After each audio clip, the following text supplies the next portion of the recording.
gentlemen, and a very warm welcome to the Institute of Chartered Accountants of India presents CA Business Leader Awards 40 Under 40 in association with CNBC-TV18 process partner Care Edge Ratings. I'm your host for the evening, Swati Shahi. Well, at the core of India's dynamic terrain lies a mosaic of key elements, and among them, the chartered accountancy sector stands prominently. It is undeniable that within the realm of finance, these chartered accountants firms in India emerge as a stalwarts of expertise and guidance. Now, the cornerstone of regulating this impactful chartered accountancy sector stands the Institute of Chartered Accountants of India, ICAI, as we all know. Having received the recognition of a premier accounting body that has made remarkable contributions in maintaining ethical auditing standards, the ICAI has had a reputation of celebrating excellence and hard work. The CA Business Leaders Award 40 Under 40 is nothing but a testament of that. And coming back with its second season, these prestigious awards envisions to honor and inspire those who have excelled as CA professionals and have paved the path for transformation of the global economy.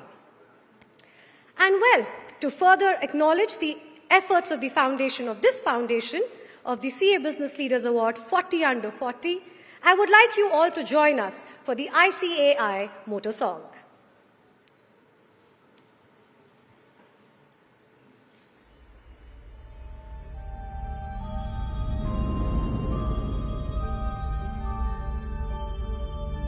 येष सुप्तेषु जागृति येष सुप्तेषु जागृति कामं कामं कामं कामपुरुषो पुरुषो निर्विमाणः निर्विमाणः तदेव शुक्रं तद्ब्रह्मा तदेवामृतमुच्यते तस्मिन् लोकः शतः सर्वे तदूनाद्यपि कश्चन एतद्वैता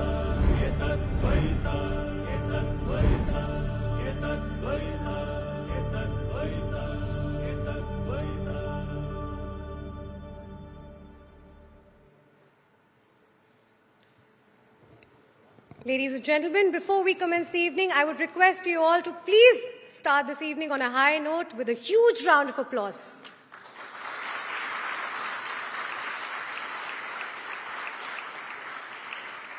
I would request you all to please stand up once again for the national anthem.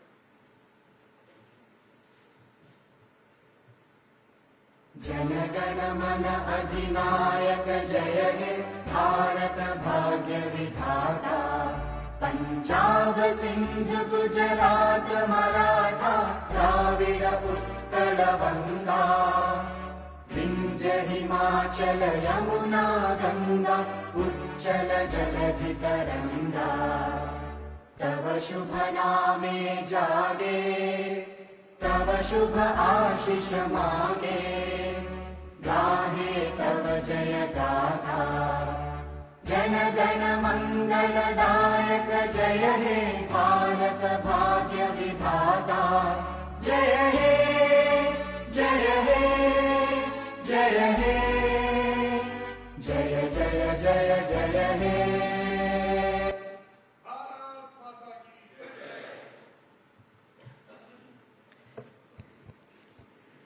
And with that, ladies and gentlemen, to get a clearer picture about what the CA Business Leaders Awards 40 Under 40 entails, we will now trace its noteworthy journey. Can you please have the They stand at the forefront, playing a pivotal role in tax planning, financial management, budget forecasting, and ensuring fiscal integrity, making them indispensable catalysts for India's financial prosperity. Always remember that the Institute of Chartered Accountants of India stands for three very important virtues, and as members of this institute, we must always aspire and live up to these qualities of independence, excellence, and ethics, which is going to be extremely critical. Integrity is something which is core to chartered accountants. That is what differentiates us from all other qualifications. Now the chartered accountants have come from backroom to boardroom. They are not only the number cruncher, they are making the policy, framing the policy and guiding the management in the business and industry. At the same time, they are also doing the attest function as an independent practicing chartered accountant. The season 2 of the 40 under 40 is definitely a different one, where we are going to recognize another young pool of 40 chartered accountants. A strong accountancy system is essential for India's road to a $5 trillion economy. It is an important part of ensuring that the right strategies are in place to manage the country's finances, measure economic performances, and assess the impact of policies. In recognition of their exemplary contributions and to honor young, outstanding performers under the age of 40, an initiative was conceived. A platform that honors the achievers who are actively shaping economic advancements within their industries and at a national level, showcasing remarkable leadership within the profession. The inaugural year of the 40 Under 40 Awards was a resounding success and was graced by the presence of numerous industry leaders, policymakers, dignitaries, key ICAI personnel and young achievers of ICAI. This year, our esteemed jury, with meticulous precision, has once again selected the winners. Gathered here today, our purpose extends beyond mere recognition. CAs will have to play a very important role if India is to maintain its status as the fastest growing large economy going forward. I think the whole training of the CAs is such that they will have to play bigger roles. For young CAs, it is important that really they always look at the new projects, look at contributing to the GDP of the country. They have restricted themselves to audit and finance, and it's an absolute delight to see chartered accountants applying their rigorously learned knowledge into all other fields of entrepreneurship. This is India's decade. Study in India, stay in India, build in India, and serve the world. There was a very detailed and elaborate procedure which was followed. Number of people applied and there was a short list made of those people. Projects were identified, and based on how effective or how well those projects were and how well these individuals performed on those projects, we identified the top 40 people. Well, our institute has a very rigorous process, whether it be an examination or whether it be any award category selections. The process was very rigorous. Thanks to CARE for helping us out in quantifying the scoring model, which helped us to decide the best 40 amongst the nominations that were. We have received large number of entries compared to previous year. This includes entrepreneurs, leaders in the industry, and the startup organizations who have demonstrated their capabilities not only in the field of finance but also in the marketing or business strategies. We assemble to celebrate the commitment of these professionals actively sculpting the economic landscape. So, let's uncover the exceptional achievers who have made their mark in the second edition of ICAI Presents CA Business Leaders 40 Under 40 Season 2 in association with CNBC-TV18.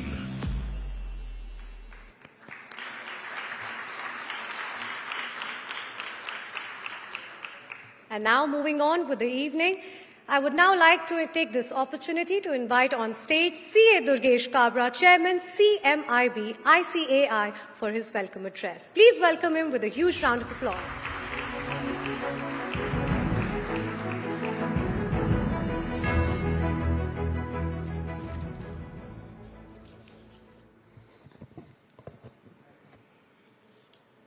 Good evening, one and all. Respected Chief Guest of the evening, Akhil Gupta ji, the leaders of the profession, CA Aniket Talati ji, the President of the Institute of Chartered Accountants of India, CA Ranjit Agarwal ji, the Vice President of the Institute of Chartered Accountants of India, immediate past President of the Institute, Debashish Mitra ji, the government nominee here, Vijay Chalani ji, the other council colleagues, and my Vice Chairman of the committee,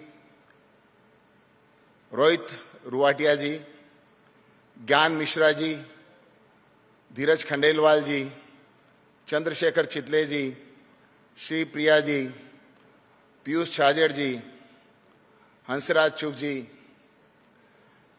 and all co-opted members, special invitees to this committee, all awardees, their family members, and delegates.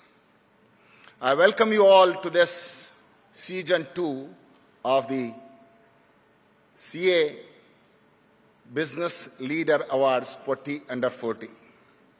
I stand before you with the immense excitement and pride as we gather here today for such anticipated CA Business Leader Award 40 Under 40 Season 2. This is being organized by the Committee for Members in Industry and Business, along with CNBC-TV18 network, where CNBC has done a lot of things to do this in the best way. Building on the success of Season 1, this event is a celebration of remarkable contribution of young and dynamic chartered accountants who are reshaping the accounting profession, the economy of the country by serving to the corporate world as well as having their own business entity or startups. As we dwell into the heart of this event, I would like to emphasize the core values that underpin the CA Business Leader Awards. It is not just a recognition of accomplishment of these 40 young, talented chartered accountants, but it is a testament of the spirit of the excellence and hard work demonstrated by these 40 young chartered accountants. And friends, let me tell you that these have been selected on the meticulous working by the jury of 6 eminent personalities from the profession. All jury names were there on the screen and they spoke something about it. But the diversity of the achievements showcased in these nominations reflects the adaptability and versatility of the chartered accountants. In today's dynamic business landscape, the inclusion of industry thought leaders in the jury, a fair and insightful evaluation process could take place, where Akhil Gupta ji, the Vice Chairman of Bharti Airtel, K.K. Mistry ji, the advisors to the Poonawalla as well as HDFC Group, and he had been the CEO of HDFC. Ramesh Chandak ji, the former CEO and MD of KEC International Limited.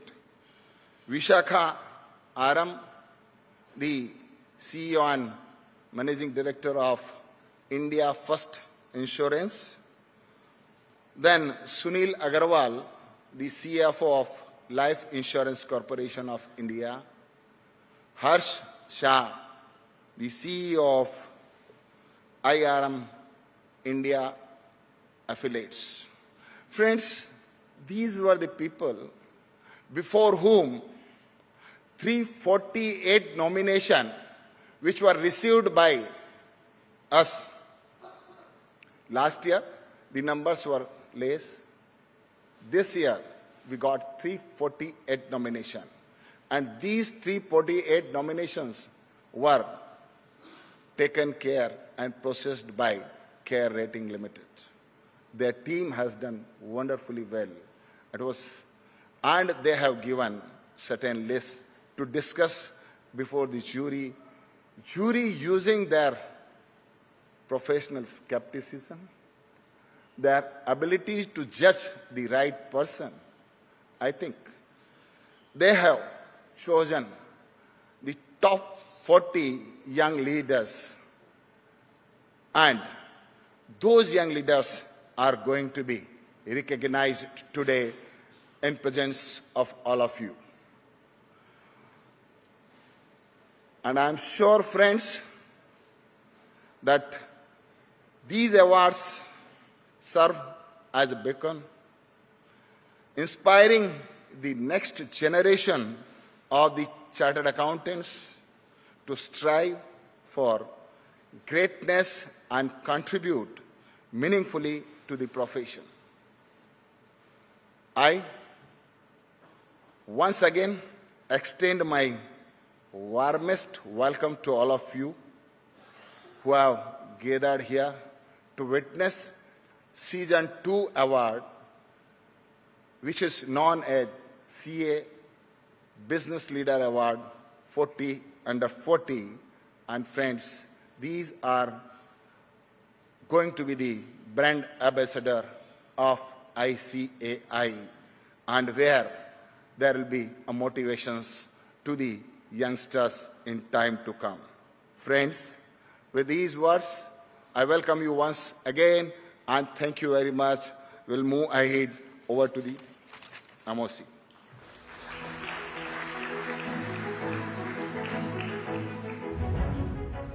Thank you, Mr. Kabra, for those inspiring words. And ladies and gentlemen, I would now like to invite on stage CA Rohit Ruwatia, Vice Chairman CMIB ICAI, for his special address. Let's welcome him with a huge round of applause. Thank you, MOC. Respected Chief Guest of today's program,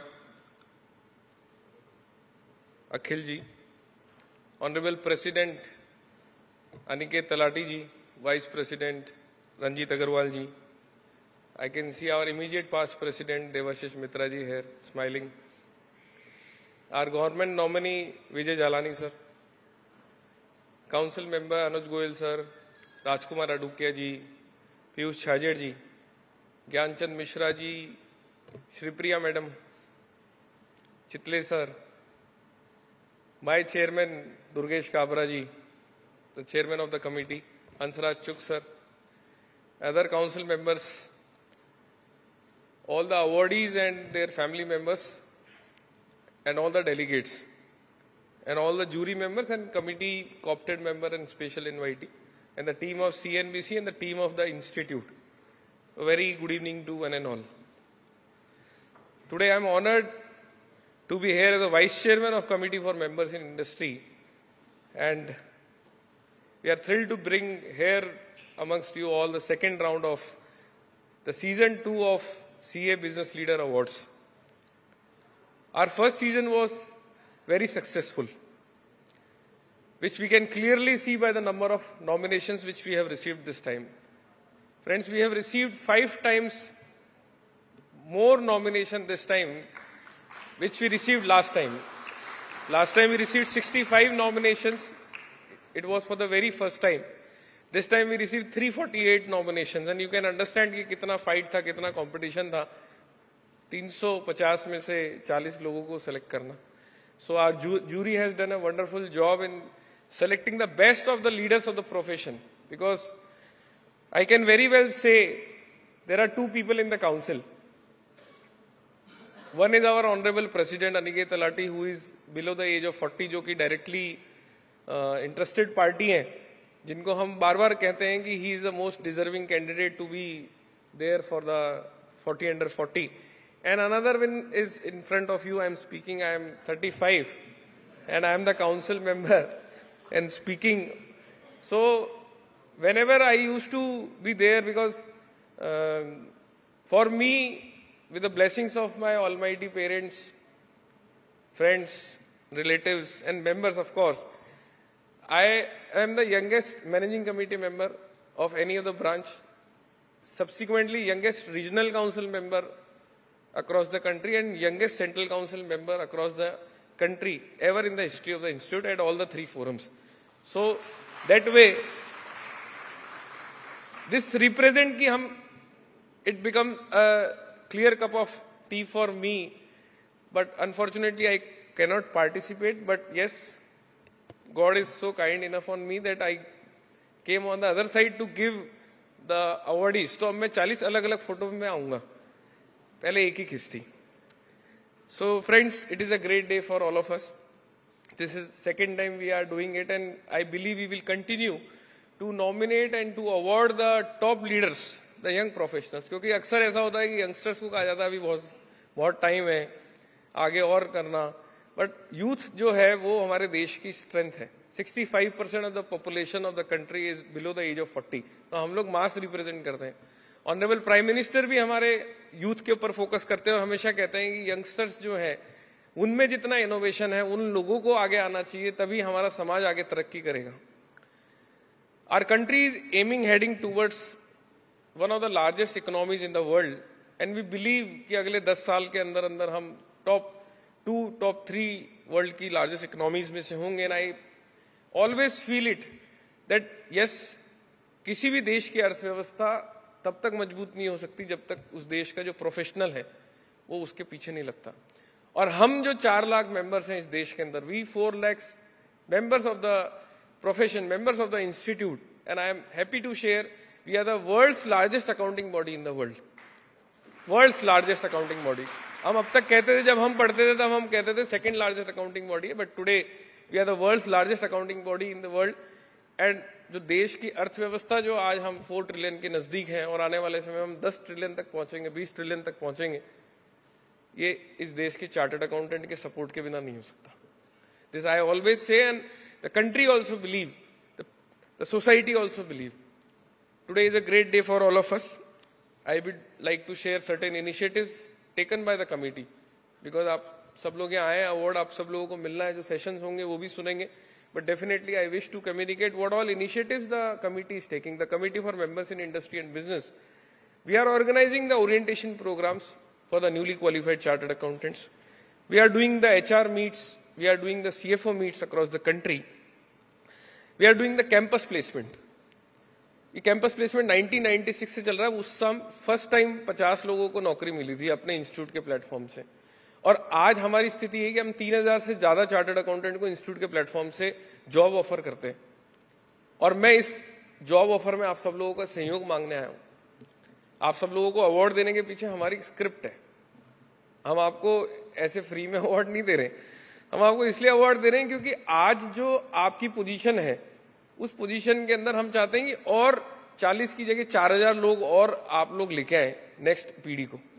तो जब भी आपको कोई chartered accountant भाई या बहन आपको आपके हेल्प के लिए आपके पास आए, आपको अप्रोच करे, तो आपको उसको खड़ा करना है, आपको उसको मोटिवेट करना है कि तू चिंता मत कर, मैं हूं. क्योंकि आपको हमने सम्मानित किया है, आपको हमने अवार्ड दिया है, आप उस चीज को डिजर्व करते हो. और आपको इस चीज की फीलिंग अंदर आनी जरूरी है कि हमारा जो इंस्टीट्यूट है, हमारा जो अल्मा मैटर है, उसने हमें सिर्फ क्वालिफिकेशन नहीं दिया, बट हमको एक समाज में वो आइडेंटिटी दी है जो कि शायद और किसी चार्टर्ड अकाउंटेंट को नहीं मिली होगी, बट वो हमारे इस इंस्टीट्यूट ने दी. और इस इंस्टीट्यूट का जो भी मेंबर है वो हमारा कर्तव्य है उस मेंबर के प्रति कि हमको उस मेंबर को जब भी हमारी जरूरत हो तो हम उसके लिए खड़े हो.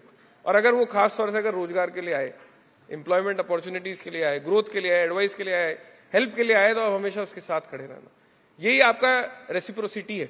इस अवार्ड के लिए मैं आपसे जो रेसिप्रोसिटी मांग रहा हूं वो यही मांग रहा हूं कि उसकी हेल्प करना, आउट ऑफ द वे जाके जितना हो सकता है आपसे स्तर तक, आखिरी छोर तक जाना कि हाँ मुझे इंस्टीट्यूट ने सम्मान दिया था, उस इंस्टीट्यूट के मेंबर के लिए मैं करना चाहता हूं.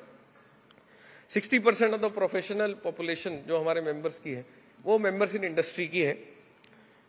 Today we are doing a lot of efforts in terms of excellence and development of the skills of the newly qualified, and we are doing certain training programs with IIMs, जिसमें हम चाहेंगे कि आपकी ऑर्गेनाइजेशन, आप लोग और आपके members को नॉमिनेट करें और कहें कि ये इंस्टीट्यूट के माध्यम से जो IIMs में ट्रेनिंग प्रोग्राम हो रहा है उसमें हम पार्टिसिपेट करें.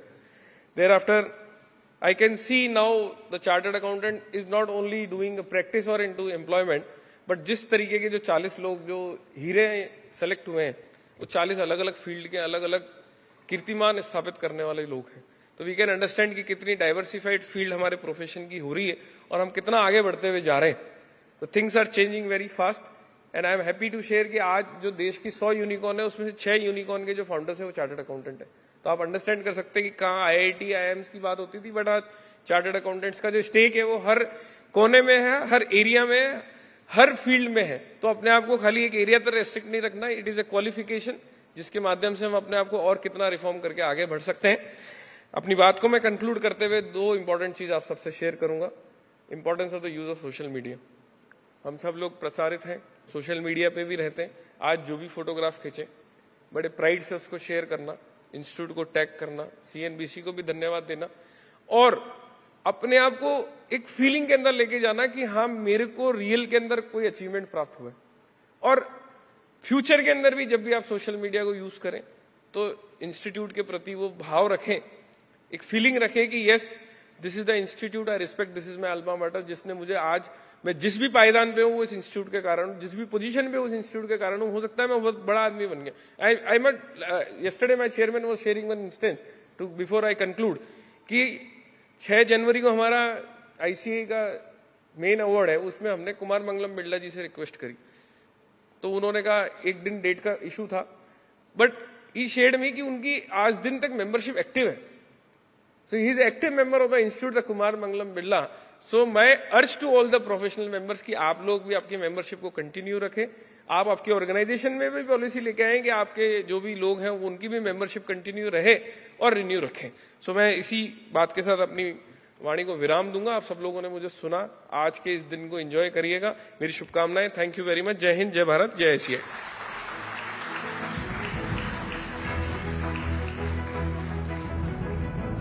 Thank you so much, Mr. Ruwatia, for that special address. Well, ladies and gentlemen, staring into the forefront of global innovation, India has firmly established itself as the 3rd largest startup ecosystem worldwide, boasting an impressive tally of over 1,12,718 DPIIT recognized startups spanning across 763 districts as of October 2023. What makes India's innovation landscape truly exceptional is its breadth, extending far beyond specific sectors. Across a spectrum of 56 diverse industrial domains, startups have emerged as problem solvers, contributing to the nation's vibrancy. From IT services and healthcare to education, agriculture, innovative endeavors are making significant strides, reflecting a dynamic and inclusive approach to fostering progress. And to further elaborate on this, I would now like all of you to join me in welcoming on stage Mr. Akhil Gupta, Vice Chairman, Bharti Enterprises. And I would also like to invite on stage my colleague Sonal Bhutra from CNBC-TV18 to moderate the conversation.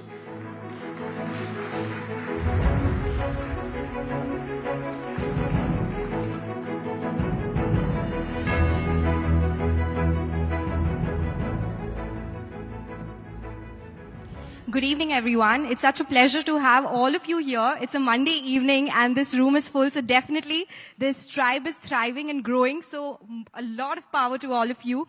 And thank you, Mr. Gupta, for joining us today. I believe you had a very hectic schedule, so thank you for taking our time.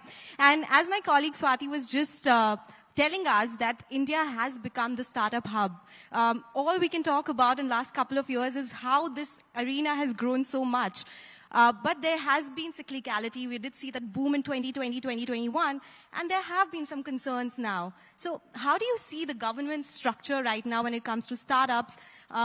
Is it at par with the standards that are maintained, or do you think there's some improvement required here? Well, first of all, I must apologize. I'm coming from Delhi, so you can expect my throat is really bad. And two, thank you very much for inviting me here. As part of the industry, telecom industry, one does get invited to many of these forums, but when your institute invites you, it's always very special. So thank you very much. This is, I think, a great initiative by the institute.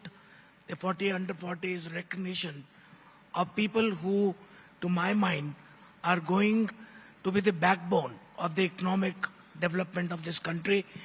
I have always maintained that the CA training is something which no other professional training comes even close to. And I think we just really need, and I can tell you this from experience in industry, there's nothing which can be compared to this. My grudge with the institute and our whole body and ourselves is, we are still in our mind limiting ourselves to accountants. Unfortunately, our name contains the word accountant. But I think we need to move well beyond it. And I think CAs are in the best position to be the business leaders, the CEOs, and the entrepreneurs. I'm sure the 40 under 40 that we have selected, such tremendous talent, I can't tell you. It was so difficult to select 40 out of 350. So I'm sure many of these will be the business leaders of tomorrow. So thank you very much. Sorry to... No, absolutely. Please, we require your comments and insightful conversations as well. So yes, while we are talking about CA being business leaders, and as that comment was mentioned earlier, 6 of the unicorns have CAs as their founders. So definitely governance comes into picture. How do you look at that landscape right now? I can guarantee these 6 unicorns will be very well governed. That's for sure.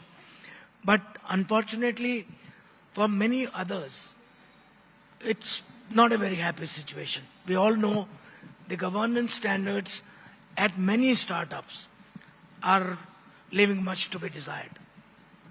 And we really need to correct that.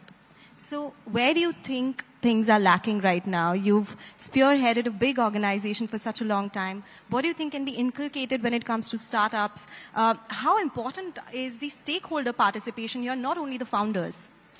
I think the problem with startups is obviously they lack experience in terms of governance and how to handle the big companies and the internal controls. There's no doubt about that. But the biggest problem I find today is the investors. I think the investors somehow blindly want them to grow. And I personally know of instances, I won't name the investors. The instructions when they gave money to the startup was, finish this money within 3 months.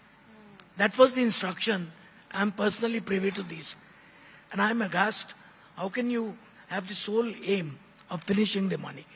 I think the biggest problem is the investor community that has come up, who actually do not give too much of credit to the governance piece. And that's what they should. The quick money paradigm, or they want immediate returns or just immediate execution seems to be a problem. I think they feel that the valuations can only come from growth and hyper growth and very quick growth. But ultimately, growth without governance is not sustainable. Oh, absolutely. That is such an important point, because we talk about sustainable growth, not only growth when it comes to any aspect of any business for that matter. In that case, how important is the due diligence part when it comes to maybe investing in startups or going through that particular business cycle? Well, I think the term startup means there will not be much to be doing due diligence about. I think people invest in bright individuals, in their bright ideas. So due diligence is not the issue. The issue is that once you invest, you have to frame rules whereby the entrepreneur is forced to govern and forced to be accountable. And obviously, accountability starts with accounting. So the first and foremost is they need to keep their accounts very clean. And that's where we come into picture as well, apart from the other things that you said we should be expanding into as well. So in that case, apart from keeping their books clean, what are some of the practices that you think will ensure growth which is sustainable for a startup? Well, I'll tell you something which we followed very diligently, not because of just governance, but because we were very clear we want to grow very quickly. And For that growth, we needed to know the truth. And so we started way back in 2002 in our company, the system of quarterly full audits. Now that's something which very, very few companies do. But I would say our institute should actually bring it upon our members and encourage them to do full quarterly audits wherever they are. I think that is one step which would ensure very good governance. Okay.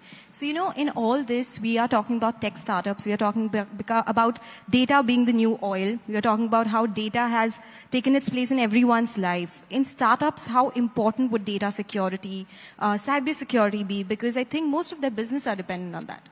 Well, as far as cyber security and data security privacy is concerned, no difference between startups and big companies. I think every data is important. And so this is a critical and I think a factor which you just take it for granted, you have to follow it.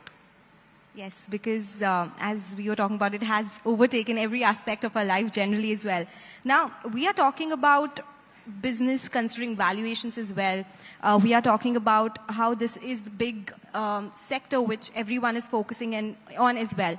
How important is compliance there? Do you think it is interspersed with the other functions of a startup? In terms of? Compliance, in terms of how important that would be. That's the problem. I think compliance has to be the bedrock of any company. Many of these startups are just not following that.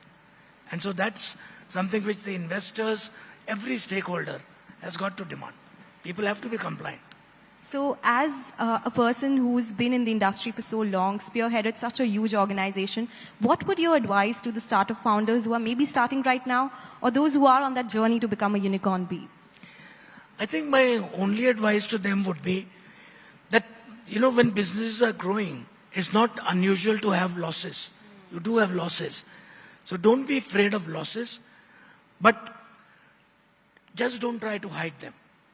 Be transparent about them, be open, give everybody the facts. If you do that, I think you'll do a better business because once you know the truth and you show the truth, you will correct that situation very quickly.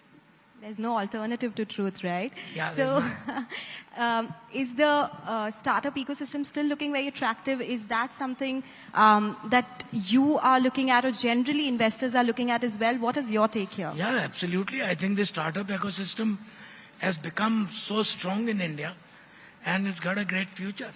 So this needs to be encouraged. But I think some of the bad practices which have come up in the startup world, we really need to eliminate them. So you think government should come up with a policy? Because we are talking about a lot of policy when we talk about the tax front. But other than that, do you think we need more policies? I think the investors need to come up with good policies, not just the government. Government has got all the compliances, all the rules. But I think the stakeholders in a startup, particularly large investors, I think they really need to refresh their own knowledge and become very strong on governance and demand it. Are you finding anything interesting generally in the startup arena? There is so many interesting things. One particular area which I am seeing is space, space exploration. We have a company which is in LEO satellites, and I'm seeing so many startups in that field. My feeling is ISRO will become the best launch pad in times to come, and Indian startups will start making some wonderful rockets. Small rockets, unlike the very big rockets, but smaller rockets, and they'll be very good at it. That's one definitely area which is coming up very well. Okay, the space area, and we've done so much in last couple of months. It's all about what ISRO has done, what we've done with Chandrayaan. Mr. Gupta, it was such a pleasure speaking with you. Thank you so much for joining us with all your insights and honest insights, actually. Thank you so much.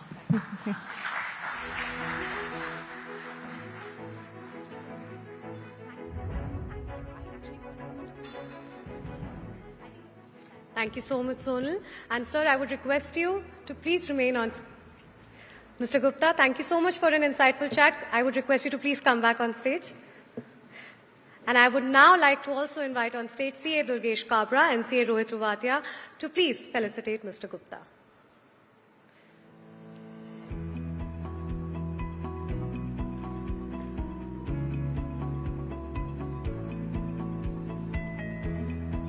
Let's have them on stage with a round of applause, please.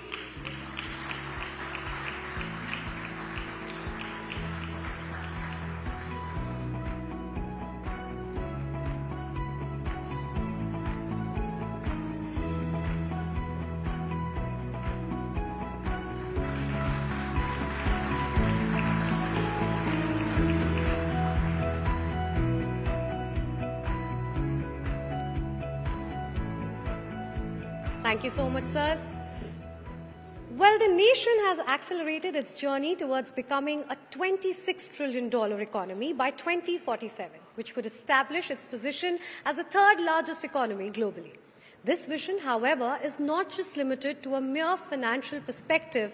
India's dream of Amrit Kal is one that is wholesome, characterized by an economy that is not just progressive, but also sustainable, inclusive, and technologically sufficient. The G20 declaration this year has been a milestone in this path, particularly when it comes to establishing India's position as a possible voice for the global south. And to reinstate this and further analyze the path towards achieving economic prowess, I would request Sonal to once again come back on stage to moderate the session, and I would also like to invite our esteemed panelists. Please welcome on stage Sanjeev Churiwala, Group CFO and Head Strategy, Tata Power. A round of applause for him. Deepal Shah, Group CFO, All Cargo Logistics. CA Dr. Debashish Mitra, Past President, ICAI. Kedar Patki, CFO, India First Life Insurance. And Rajshri Murkute, Senior Director, Care Edge Ratings. Sonal, over to you.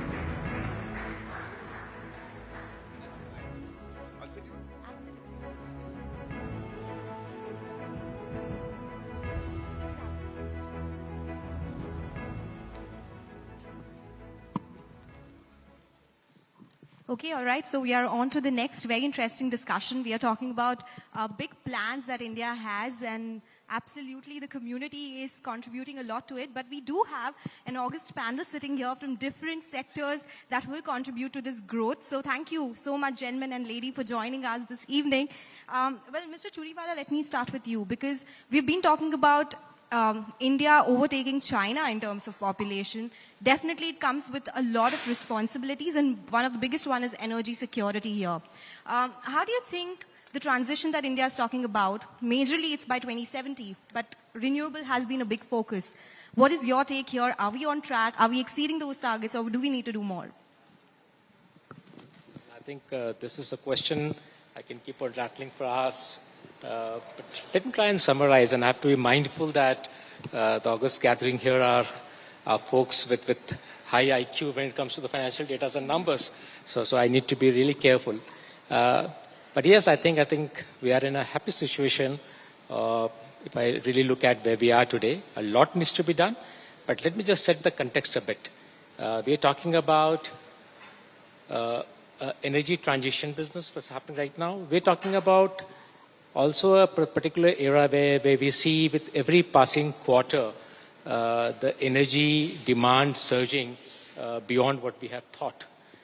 We recently had a demand supply surge wherein there was a deficit, and across many countries, across many states, we had load sheddings for hours. But the good part is I think this is a happy situation to be in. Energy demand has a very strong correlation with the GDP. And as a result, we are possibly seeing every year 7 to 9% growth in the demand of energy. And of course, even now, when we look at our mix of energy supplies, predominantly is still coming from the fossil fuel. Yeah. Right? More than 50% is kind of supplied through fossil. And fossil fuel, they are electrons which are supplied continuously, 24/7. As a result, there is still no substitute for that. India is working on its clean and green mission. Good part is, I think, over the last 2-3 years, with all the push that has come from Ministry of Power, MNRE, we have seen the installed capacity going up to 179 gigawatt as we speak now. Government have announced a very, very ambitious target of reaching 500 gigawatt by 2030. Now, if I do a pure maths, we already had 180. I know 70 to 80 gigawatts in the pipeline, which means India will still have to set up or deliver capacities close to 230 gigawatt in the next few years, 2000, which is a tall order. It's almost like 45 to 50 gigawatt a year. And presently, when we look at the installed capacities and the capacities that is getting commissioned every year, we're still half of that, which means a lot of ramp up have to be done from here till 2030. Can that happen? What's the possibility? I think it's a high possibility for several reasons. A, in order to attend this mission of 500 gigawatt, a couple of things have to be there. India never had its own sales and manufacturing facilities. India is now putting up a lot of sales and module facilities. Government have announced PLI. As we speak, almost 60 gigawatts of sales and modules are in the pipeline. Tata Power ourselves, we have just commissioned about 10 gigawatts of cells and modules. So good part is a part of that self-reliance will come in. China still is a predominant player. 90% of the world global supplies are coming from China. The entire chain, right from polysilicon, is still based in China. But at least there are many countries now which are waking up to the realities. US is waking up to the reality. India have already started manufacturing its own cells and modules. So hopefully, a lot of these capacities which are required will be served through domestic productions of cells and modules. Now, for the renewable energy to replace fossil, it's important that the renewable energy can be seen as a continuous supply source of power. And in order to do that, it's very critical that you have storage facilities in India. Right now, the storage facility in terms of lithium, sodium, or whatever you see, is probably not enough on the mega large scale to substitute that. But people are now talking about pump storages. Pump storages, India presently have 4.7 gigawatt of storages, with a potential probably to kind of go up by another 10 or 15. Tata Power, we ourselves announced 2.8 gigawatt of storages.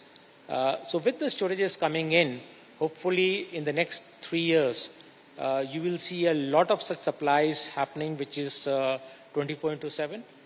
As a result, there will be a lot of confidence in the industry to switch completely to green, which is not possible now. So yes, I think green and clean energy will become big as we keep on moving forward. Fossil energy will grow, but not to the extent of the renewable energy. So I think we have to secure our future with the kind of growth and I think you just spoke about the GDP growth that's going to happen.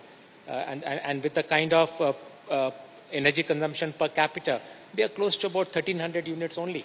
The world average is 3,300. China is about 6,000. So very clearly the energy demand will surge ahead. We need to secure our future through the energy possibilities, which will be including fossil fuel, renewable energy. We already hear in COP28 a lot of discussions about nuclear now, with countries talking about doubling, tripling the capacities in renewable. I have a strong hunch we will see the same happening in India as well. So I think most of the ministries are working towards that, and I feel that we see a momentum every quarter, and we are progressing in the right path. Okay, so more power to the power sector in that case. Ms. Murkute, let me come to you, because we have spoken about the big targets that we have in 2047, but it would also require to restructure the fragments of the Indian economy in a lot of ways. What are the sectors do you think we should be focusing on in order to ensure that the G20 targets that we had put out, COP28 targets that India has put out, we are able to achieve that in time by 2047? Thanks, Sonal. Good evening, all panelists and all the delegates here. So this is definitely a steep target, but we are not saying, we don't believe that it's not going to be an unachievable kind of a target. In terms of sectors, typically what we should be following. Now, if we see in the last 5 years and a decade or so, there has been a good amount of focus anyways on infra. And infra having a multiplier effect on GDP at close to 2.5 times. So that's definitely going to remain the mainstay. And those are the sectors which also generate a lot of employment generation. So when you're looking at,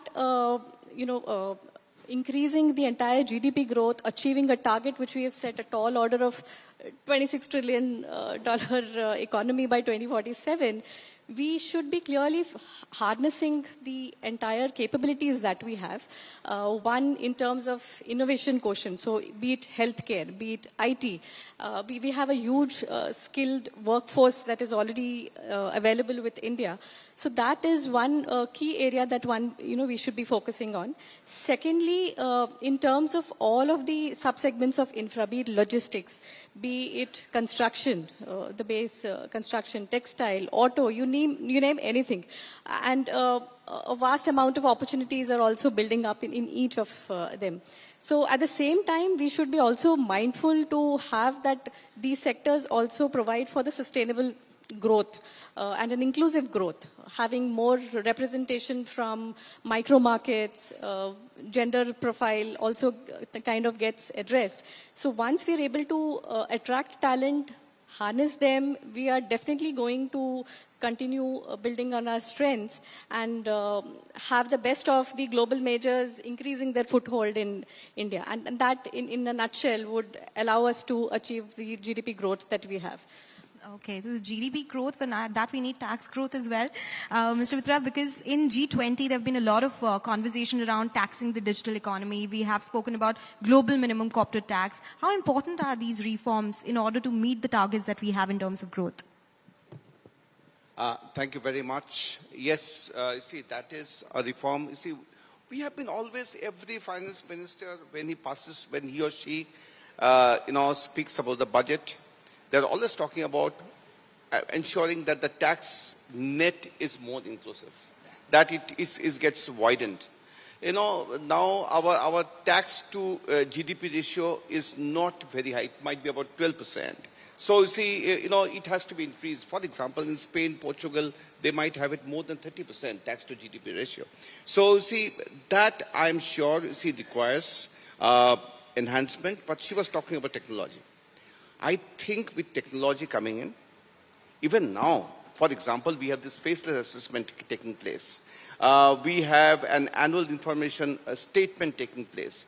You see, with the technology coming in, everything is getting more and more transparent. And with this transparency coming in, I believe that the tax that is there, the tax revenue that the government has will certainly increase. Not only the direct tax revenue, also the indirect tax revenue by way of GST. Mind you, GST, when it was introduced way back in 2017, and when it was introduced on the 1st of July 2017, let me tell you, it was introduced from the podium of the Institute of Chartered Accountants of India in Delhi. So, since then, it has been very much technologically driven, and it has stood the test of time. And I believe that even the direct tax, the way you see it is becoming technologically reliant, it will also, the direct tax collections will also increase. And whatever they have spoken in the G20, I think those targets will be met.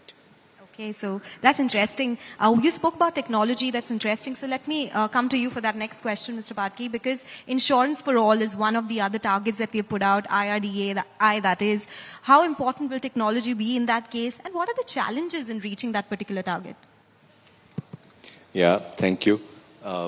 So, this Amrit Kal, the theme of this panel discussion and theme across, it really excites everyone, right? Because I think the time that India is seeing now is among the best, and we are kind of cruising ahead for next 25 years to reach 100. So how, if you really see, what does it mean to be insurance for all by 2047?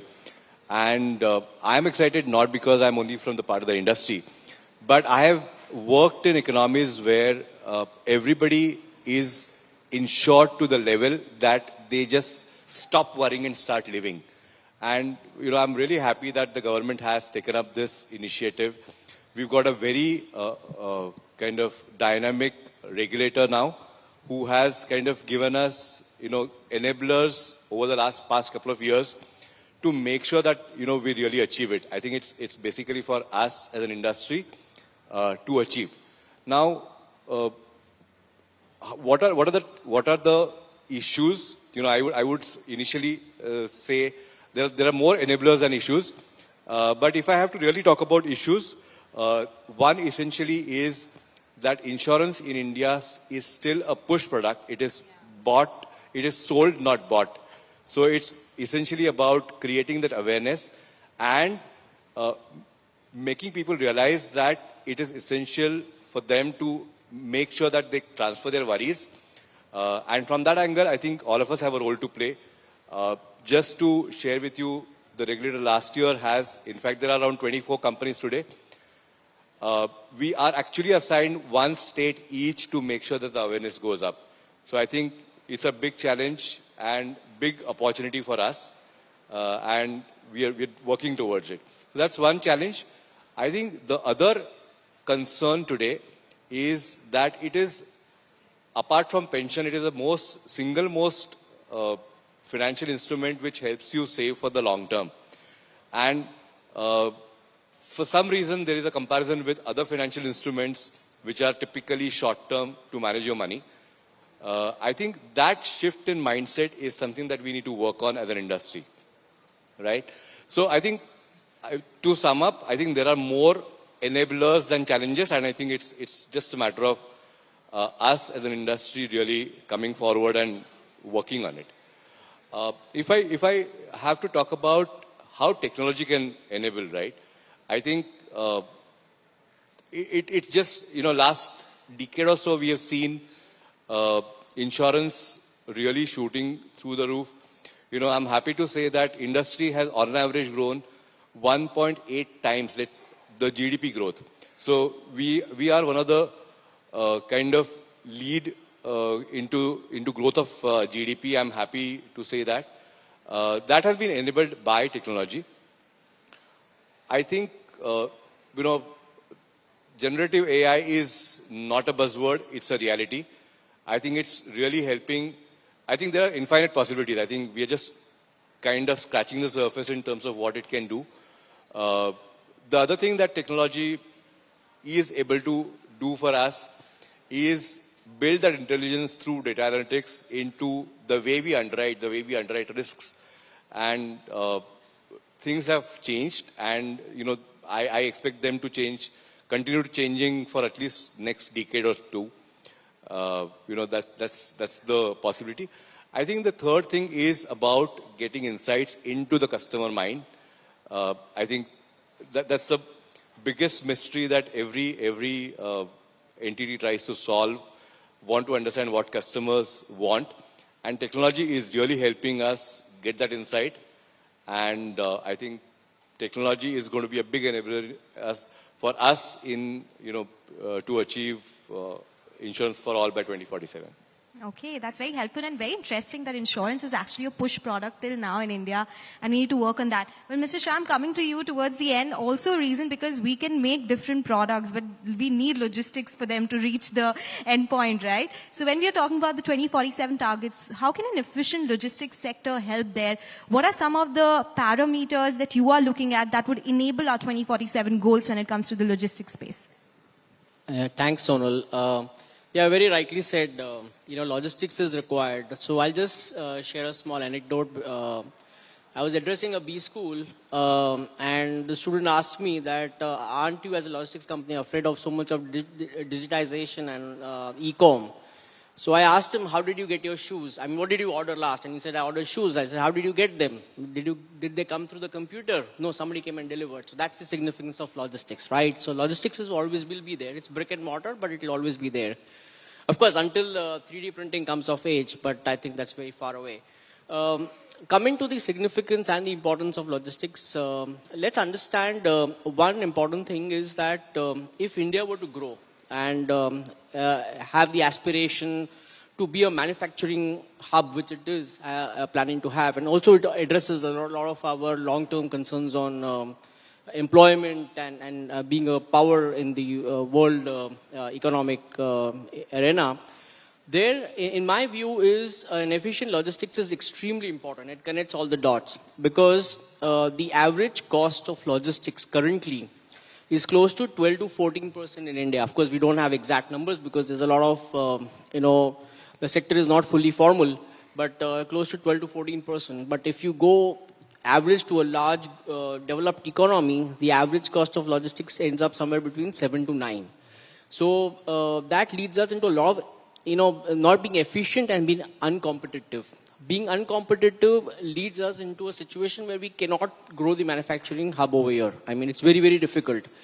So the most important area, I think, and I think 400 to 500 basis point is quite a bit of number, to actually, in terms of cost, for many of the products which are highly competitive. So logistics has to come of age. It has to come down in terms of cost, and it has to go up in terms of efficiency. And how does that really happen? There are various things. Another thing which, so there are two parts to it. One is the infra part, and the other is the regulation part. There are two parts to the entire logistics space. As far as the infrastructure is concerned, there has been extremely, I'm pleased to see a lot of development happening. I mean, there has been almost, so if you see, if you look at the budgets, the road, they're having almost a 2 lakh crore or more in terms of outlay. In terms of railway, this time I think there was a 2.4 lakh crore outlay. So I think there's a lot of investment and recognition of the infrastructure to go up. And I think by a decade or so, I think we should be in a very comparable position as compared to very other large players like the most of the Western countries and China, of course. The other is the ease of doing business, which is the regulatory, the environment that we are in. There also, I think we are seeing a lot of things. The GST unfolded the entire thing in terms of ease of doing business locally. So, the whole boundaries in terms of the local octroys, state regulated taxes actually completely were subsumed under GST. So that led to much ease of doing business, free flow of cargo, enabling large warehouses and capabilities to be more efficient was unleashed, and it's working well. And I think I was just discussing this with another CFO board, and I think GST is one of the best programs that we've had, and it's taking shape very well. The other on the ease of doing is the border control in terms of customs and cargo, the free flow. And there again, I think two things have happened. One is customs have become highly digitized now, so way back then, you used to have those bill of entries which were physical, and everything is digital, you file digital. Also, there is freeing up of the borders by something which is called direct port delivery. So if you're a large manufacturer, you're importing a large quantity, you don't have to have your container stopped at the port for it to be examined by the custom. You can just drive the container out of the port directly into your factory. So these are some really good things which are happening. But of course, some of these will take time to take shape and start giving results. But yes, I think, government, what we are seeing has been very, very serious about this, and that's going to bring logistics to be more efficient and increase our export competitiveness, which is the most important thing for us to earn the global manufacturing hub tagline, which we don't have at the moment. Yeah, that's what. Thank you. Okay, no, absolutely. Everyone here would understand the importance of having good logistics in the system, right? If we get a delay of around 2 days, we blame like, oh, these guys haven't gotten it home yet. So absolutely, take your point. Let me come to you, because we've been talking about carbon neutrality, and definitely renewables is a big space which would contribute to that. Are there still some gaps in the system here? Something that you think by 2047 we should definitely fix in order to earn our targets? This is on the renewable front? Yes. I think a couple of things absolutely needs to be fixed. While we talk about renewable energy and the ambitions that we have, while you can generate the electrons, green electrons, how do you supply that to the consumers? So as a result, the entire ecosystem on the transmission network and the distribution network would also need a big investment going forward, right? And to me, the expectation as of now is a lot of private participation happening there. But my sense is the pocket would be limited in terms of the kind of investment that we see in the transmission and the distribution network that has to be set up. So perhaps this would need a lot of collaboration between public and private over here. As of now, we're doing fine in terms of the bids coming out in the transmission, but a lot needs to be done here. With respect to permissions, with respect to the way the bids happen, and to ensure that the industry also remains competitive and profitable. So that's, I think, a big thing for me. Second, I think initially I mentioned, while you can generate green power, how do you ensure you supply 24 hours continuous green power, right? And the green power can actually become a proper substitute for the fossil fuel. Now that can only happen when you can combine solar, combine wind with storages. Now this storages could either be a pump storage of mega sizes, pump hydro storages, or it could be battery storages. Now India at the moment do not have its own production capabilities for batteries. With respect to the pump storages, hydro storages, is only 4.7 gigawatt. There are a few companies which are putting up such storage facility. But I think besides the solar and the wind, a lot of emphasis, a lot of investment also in the coming years have to go into the storage capabilities. We do not have any patented technology of our own. Most likely as of now, we will see a lot of technology tie-up happening in that front. But in order to go there, I think a lot of research also needs to be happening within India as to how this storage capability can be provided for. Third, I think a big element is funding. The cost of funding in India is still prohibitively expensive. A company like Tata, where we boast up about being the lowest cost in terms of capital, still have an average interest cost of finance cost of 8 to 8.5%. An average smaller company can go 10% and higher. And with kind of low returns that we see in the industry, it's very, very difficult for the promoters, for the owners, for the shareholders to keep on funding their own money. We talk about sustainable finance, green finance. While there's a lot of discussion about that, only very few limited companies have been able to avail that. A lot of work have to be done, right from the bilateral institutions, global development funds, to our own institutions and fund houses in India. So that has to go a long way to ensure that the funding is seamlessly available to the industry. So these are the three big challenges that I see. And of course, there are solutions, but I think it'll take a while before we reach there. Oh, no, absolutely. In fact, climate finance, we've been talking so much about it for the last couple of years. And it's also, the statistics also show that most of it is coming from the private space. Not so much from the government space or the other institutions. So that really needs to be addressed. Ms. Murkute, let me take that forward because we need to build resilient supply chains in order to achieve a certain amount of target. We did see the supply disruption during COVID. And from that, we wanted to be a product-focused nation from a service-focused nation. How do we build that in order to ensure that we reach our targets? So yes, actually pandemic, as you rightly said, it did teach us a lot of resilience, and we did some of the things absolutely perfectly fine. I mean, if you look at the corporates already, they had switched over and they have already switched to the BCP or the business continuity plan, so as to ensure that business doesn't really get impacted come whatever challenges come through. They also try to diversify their supply chain disruptions which were erupting. And in that manner, they were able to overcome some of the challenges which the pandemic threw up. Now, on the government side, definitely what the government also tried to do is shift the, the sourcing of the petroleum supplies. They tried to keep the GDP well in control while consumption was clearly hit.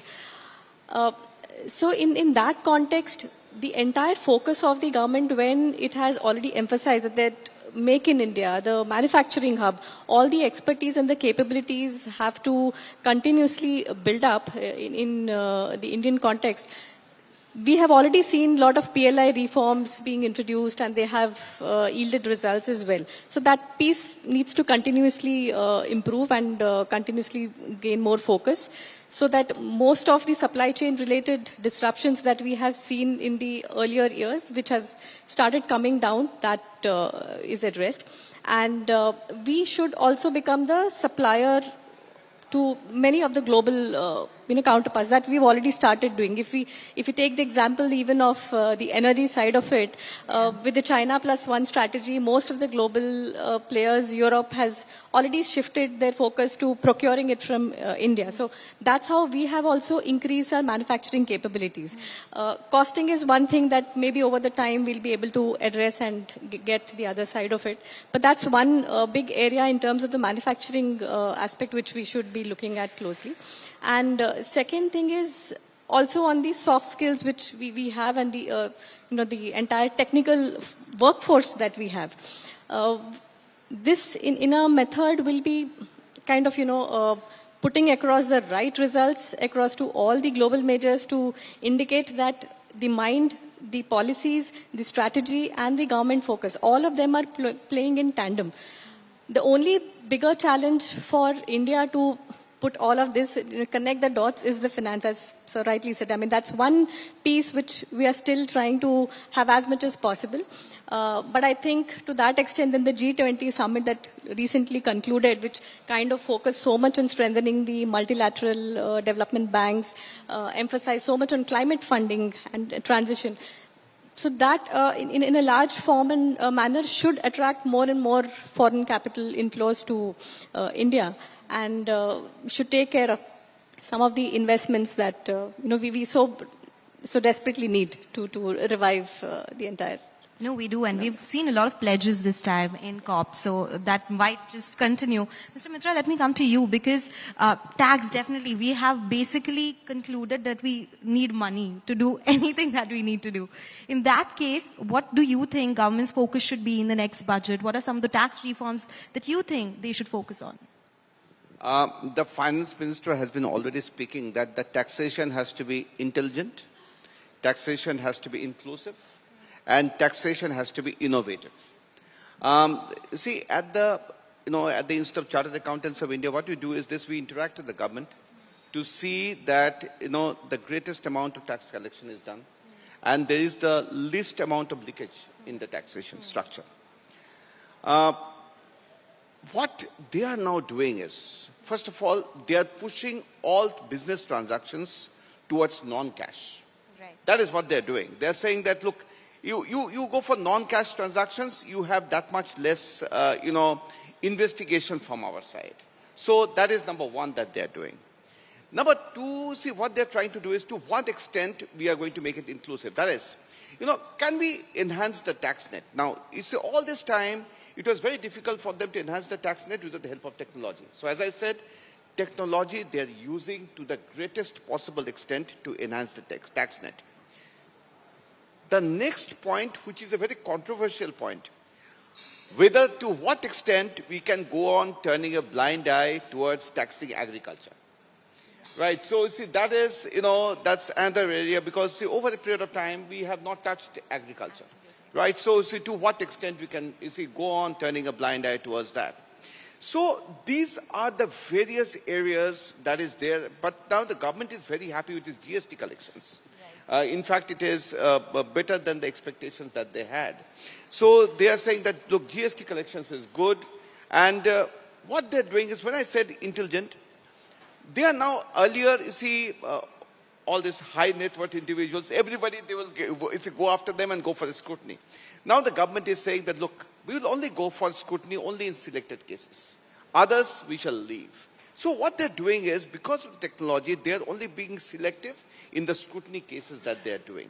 And let me also tell you, to enhance the collections, they are reducing the corruption. For example, now you have, as I said, faceless assessment. For example, you are being assessed. You won't even know who is your income tax officer. Earlier times, you would know that Mr. X is my income tax officer. So now, the income tax, you are sitting in Mumbai, the income tax officer could be somewhere in Guwahati, sitting there, and you won't even know. So, you see, these are the changes that they have brought in, and we hope that with this kind of changes being brought in, the tax collection will increase. So that is, the hope, and we are sure that that's what is going to happen. You know, you gave me an example of XY sitting in Guwahati. I'm sitting in Mumbai. Reminded me of CA final tax books. You know, there would be these riddles. Tell me what would your tax liability be in under so and so provision. But take your point there. And you spoke about tax inclusivity. Let me come to you because you spoke about how insurance are push products. Do you think there is economic inclusivity which comes to the picture here? Is that a reason why we are not able to see a lot of traction in insurance? And what should the insurance sector do here to ensure that it is contributing to the 2047 goals?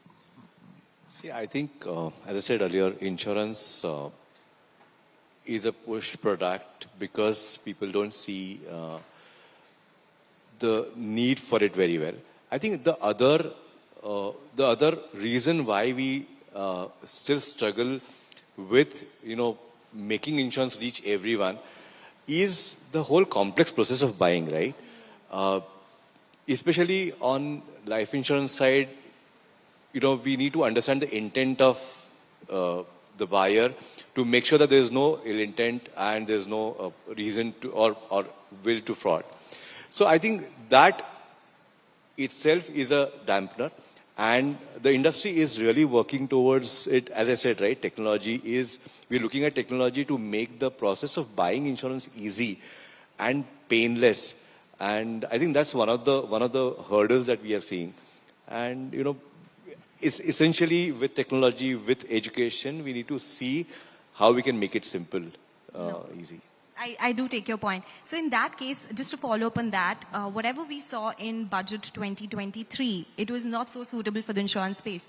Do you have something in mind that budget 2024 should focus on? It will, of course, be the budget before elections. So there could be something seen in the interim budget as well. But do you have any expectations, the industry as a whole? Okay, I just wanted to put a point across that, look, what happened in 2023, budget itself is a balancing act, right? I mean, apart from, what we also heard just now about the purposes of budgeting or budget presentation. One is fiscal balancing. So there are going to be measures where some industries will benefit, some industries may not at times. But I don't really see what really happened in 23 was a dampener, or it really followed what happened in 22 in terms of taxation of ULIPs, and 23 it taxed above a certain limit the insurance in terms of non-par savings. So really it's in the direction. What I really look at, or what we expect from the budget, I know it's a vote on account this time, and but what we look at going forward is a stability in the budget, so that we can see the intent of the government and act upon it in tandem. Number two, I think there was a point that came across in the discussion in terms of tax to GDP ratio. One of the reasons why it is low is also because we don't have social security or retirement, measures in today, right? There are countries with very high tax rates where your entire, retirement planning is taken care, social security is there. So I think that's where the insurance comes in play as the only financial product which talks about 50, 60-year financial planning. So I would say that, if the government keeps that in mind while looking at taxation of insurance, that will really help. No, I totally agree. Mr. Shah, then in that case, you spoke about how GST has changed the sector's outlook for good. When it comes to supply chain, we have seen a lot of disruptions. Are there any tax issues in the supply chain as well, which you think the budget should focus on in 2024? So, see, I think most of the tax issues, I think, through GST have been solved, I think. But obviously, I think, the law is also evolving slowly. So we are seeing a lot of, places where, there is some clarity required. And some of these places, because of the ambiguity, there have been different practices, and, it gets into a little tricky situations for many of the participants. But the expectation, I think, is like in GST, I know it's a very difficult one, but like a single tax. We also expect, in America, much, like a single rate also, is what the expectation from many of the, participants are talking about. What we are seeing in GST is conversion of, and from logistics perspective, we are seeing a conversion of a lot of informal sector into formal sector with for all those, the whole e-way bill happening, forced digitalization of the invoices. I think that's going to leapfrog us. Like, we leapfrogged, digitally when we did the COVID, the vaccination program. I think nobody in the world had that. The digital, because, we operate out of 160 countries. And when I look at my look at my offices over there, I see still most of the people are still doing manual invoicing. The digital invoicing has led to a huge, leapfrogging in terms of absorption of invoice into your system. So the capability, I think from a GST perspective, in the long run, the reconciliations, the capabilities to do all that will lead us into a much more futuristic, financial system. Today the capability, the integration of the GST system, the capability to do online, these trade credit platforms, all of these are connected very well, I think. What our expectation would be that, it gets into more seamless, that the tax and business participation gets into more seamless common platforms, and obviously in the long run evolve into what everybody is wanting to look for is something like a blockchain, I think. And my personal view is the best participant for a blockchain would be with the government, the capability to kind of share your ledger directly or a bank accounts directly with the government and do seamless transactions. I think those are areas, I think, where the legislation can literally leapfrog from where they are. And we are seeing that happen, going in that direction. And otherwise, I think from a policy perspective, I think they've evolved pretty fairly well. Execution always in our country continues to be challenging. So both, a little bit of ambiguity somewhere and execution. These are two areas where obviously we always expect better governance there. Thank you. Great ideas in India, but as you said, sometimes execution becomes a problem. The same question to you. Some of the expectations from budget, Finance Minister has said don't expect much, but we are humans at the end of the day, we will. So something from the power space, something from the renewable space. They have focused on the renewable space in the last budget. I think this could be a political response or a question before the elections. No, you just be honest. Nothing political about that. I think if I look at from the energy sector, there's not much to complain. A lot have been done, whether within the budget regime or outside it. A host of reforms for Ministry of Renewable Energy, from Ministry of Power has happened over the last 2 years. The DISCOMs collections were a big issue. Through a policy enablement, the receivables from the DISCOMs are coming down. The DISCOMs basically, so far as the power company goes, they are our customers. When we supply power to them, they're supposed to pay. But if they're not paying for years, it just becomes difficult. That reforms have been enabled. We see a lot of reforms happening in terms of government enabling manufacturing for solar module and upstream products, for which they have been offering PLI schemes. That has been very well accepted. Government has gone ahead in terms of protecting the local industries by imposing basic custom duties on imports of cells and modules. That's happening, supporting a lot to the local manufacturers.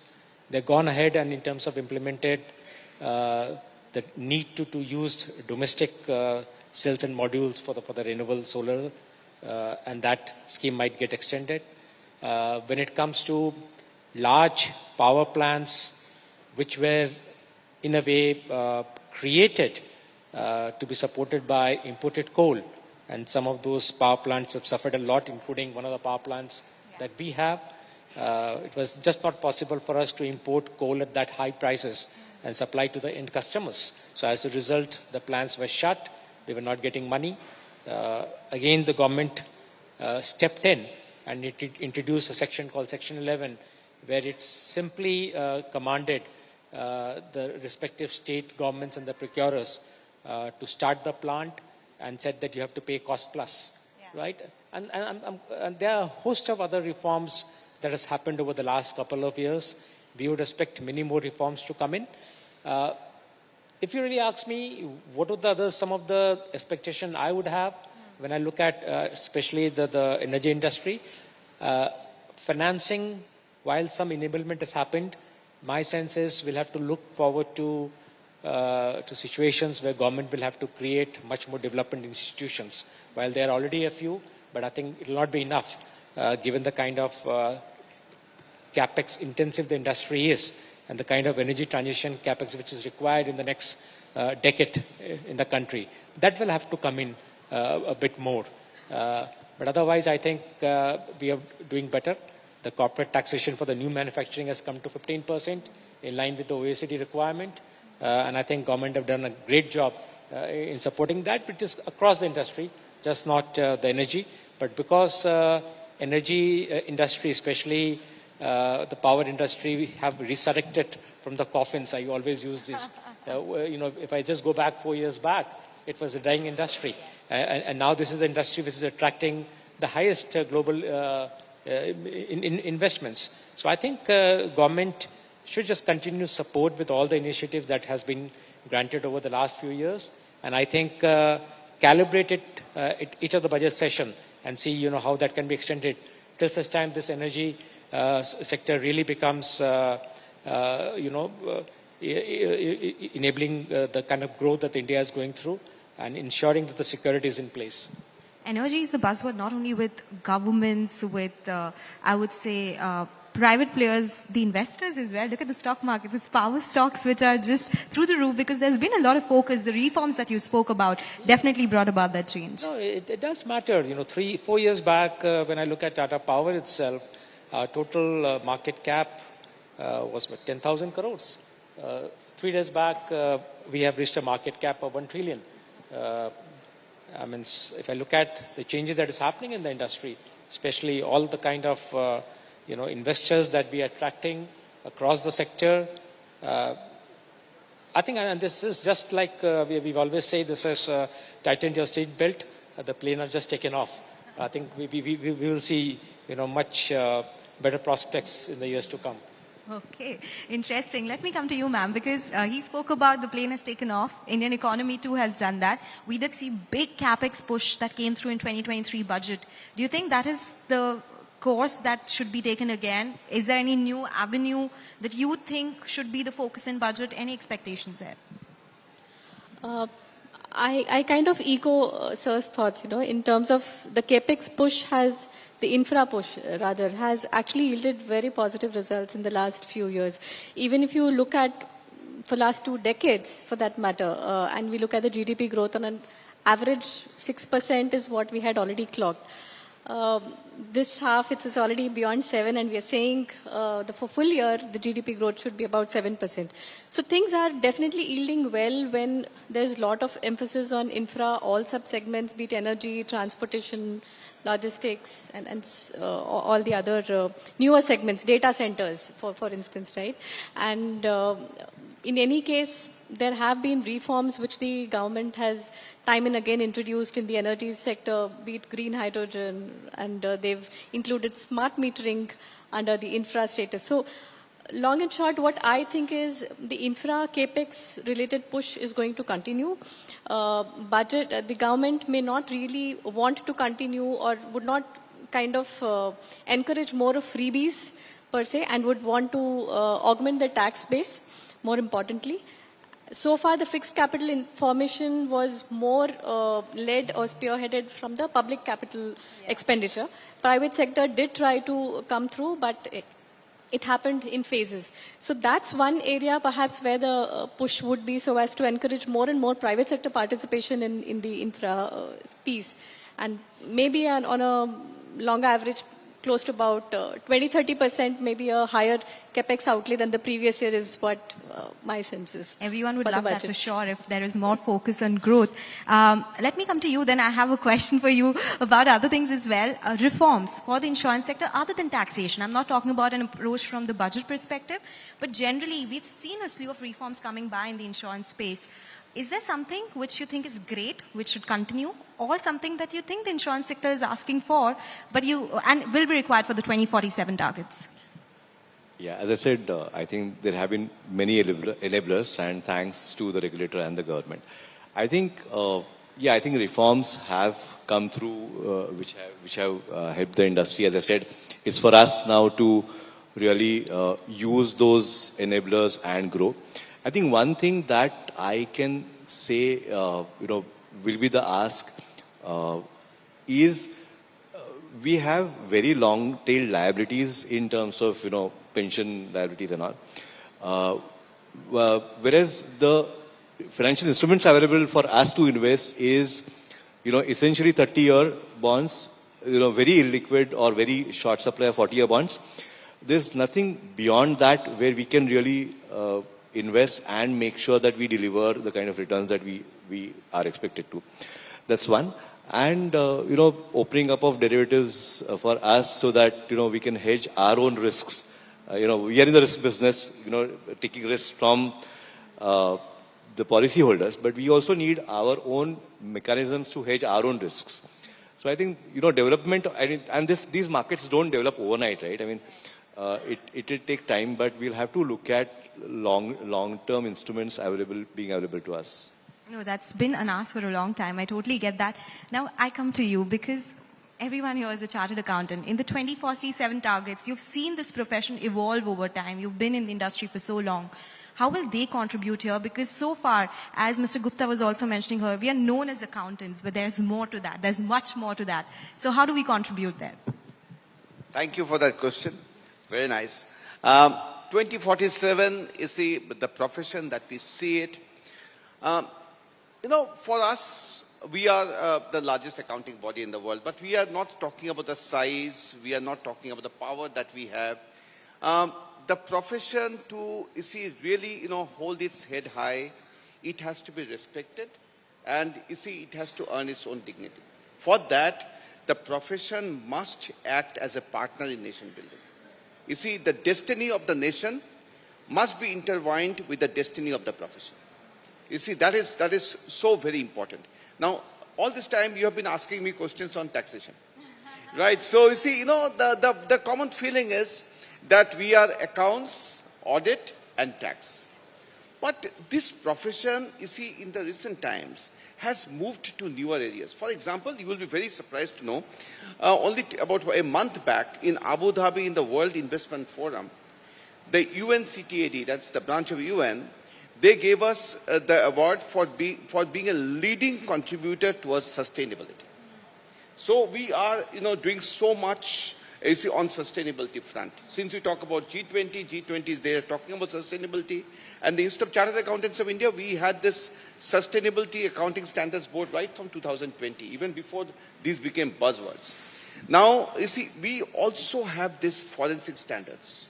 We believe that in the future, what you will ask us is, how many frauds did you catch? I will still ask you, how many frauds did you catch? Not to see what true and fair view you gave to him. You will ask us, how many fraud did you catch? That will be, the determining factor. So that's why we have got these 20 forensic standards. Because we are pushing the profession towards being forensic auditors. That's what we are doing. The SEBI has got this something called social stock exchange. Yes. Where NGO wants to raise money. It gets registered with the social stock exchange and raises money. And then, to what extent the money raised has been used for the projects for which it has raised, the social auditors comes into the picture. So what we have done is, we have developed 16 social audit standards. Okay. Right? So, we are doing that. So, 16 social audit standards. Day before yesterday, I was in Guwahati, talking to the government of Assam on valuation. They are very keen on this valuation exercise. So what we have done is, we have developed 10 valuation standards. So we also hope that these people, the chartered accountants of the future, they will go into areas called like valuation. Like move away from tax, move away from assurance, and maybe go into these newer areas. Insolvency. You see, you would know that insolvency is the new area. Yes. You'll be happy to note more than 60% of the insolvency professionals are chartered accountants. So we have also given them a push, saying that why don't you go into this area? This area has also a lot of benefits for you. But at the end of the day, whatever we do, and we are trying our best, technology, for example, if you walk the corridors of the Institute of Chartered Accountants of India, you will hear ChatGPT-3, ChatGPT-4 coming up, all these AI tools that he was talking about, blockchain. These are all words, you see, Altman, what had happened to him, what OpenAI did to him, all these kind of things are, stories that you hear in the corridors of the Institute. So we are pushing the profession towards technology. We are saying that if you are not technologically inclined, you will not survive. Simple, you will not survive. So you've got to be technologically inclined. So we are trying to, change the profession from the way it was. At the same time, ensuring that the core areas, that is accounts, audit and tax, still remains with us. So that's how it is. But I will repeat myself, at the end of the day, we are always saying that we can be only successful if we are respected. Absolutely. You see, that's how it is. And the respect is if both our destinies of our profession and the destiny of the nation are intertwined. That's how it is. I think there's no doubt that the profession is respected not only in India but globally as well. So a big round of applause for everyone for that, right? Because that is something that we gain from the Institute as well. Mr. Shah, I have to come to you, and all of you actually, if you can give me quick one-word answers, something that you think CA should be known for. If there's a one-word answer to that. I know it'll be a lot of words or statements, but if something that comes to your mind, first up. Business leader. That's amazing. Mr. Churiwala? Here you go. Value creators. And we are doing that for sure. Ma'am? I think they are the backbone. Backbone. For all businesses. No, absolutely. I'll say influencers of policy making. Influencers of policy making. Amazing.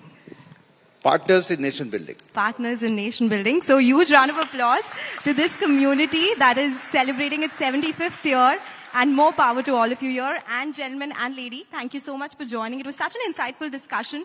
We spoke about a lot of things and it truly made for a great evening. So thanks a lot for joining us today. Thank you.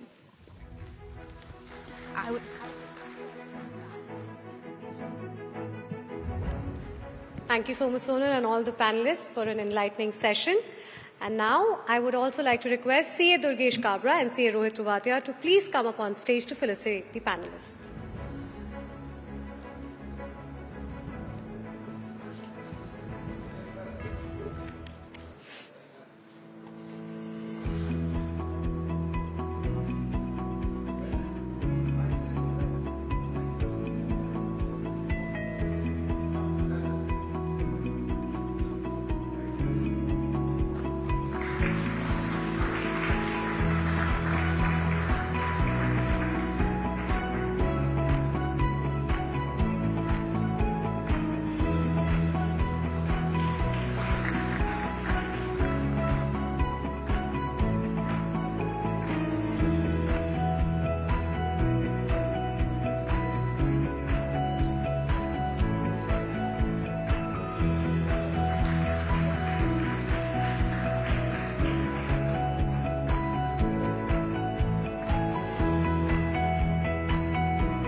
you, everyone.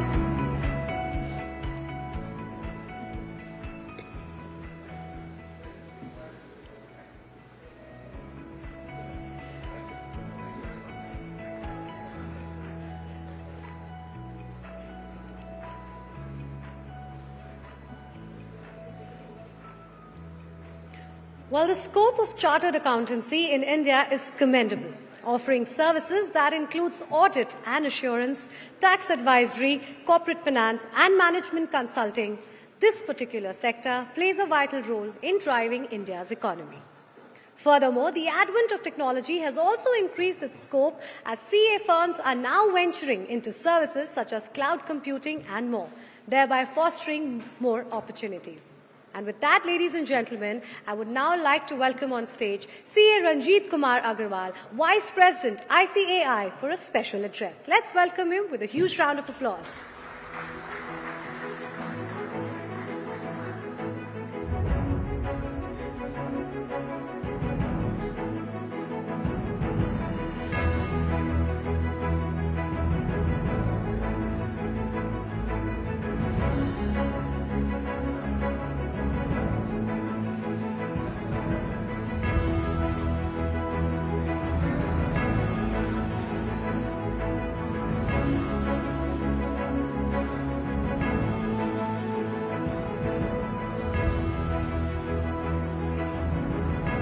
I would once again like to call CA Rohit. I would once again like to call on stage CA Ranjit Kumar Agarwal, Vice President ICAI, for a special address.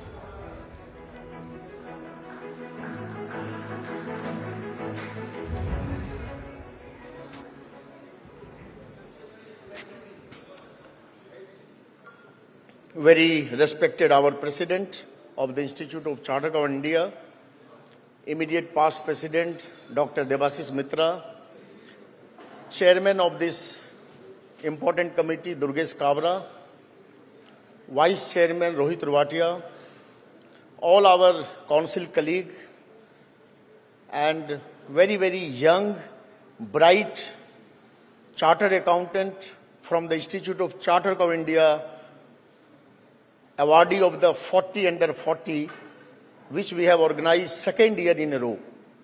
First of all, my compliment to all of you for recognized and applauded for this very, very important awards by the Institute of Chartered Accountants of India. 20 years ago, a slogan was coined, Incredible India. After 20 years, another slogan is getting created, that is Inevitable India.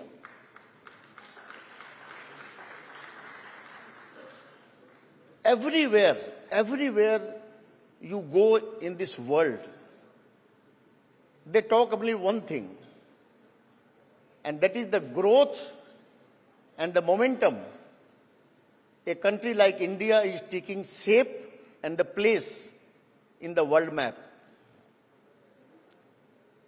If you talk about the demographic dividends, if you talk about the highest growth in the world, if you talk about the fifth largest economy of the world, if you talk about the biggest market of the world, as we have already crossed China, and if you talk about the talent and the skill set of the young people of this country, it's a phenomenal.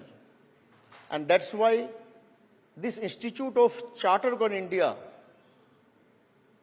has almost 3,75,000 or 80,000 members. And this number, 40,000 or 45,000 are working outside India. And when they are working outside India, the kind of value creation, intrinsic value they are bringing in the organization they are working, or the place they are working, it's incredible. And that's why the chartered accountants who are not only in India but outside India are applauded for their hard work, sincerity, and the work they are doing by developing not only that country but bringing lawyers to the country like India. And if you see the young population India has, in our institute, we have almost 3,75,000 members.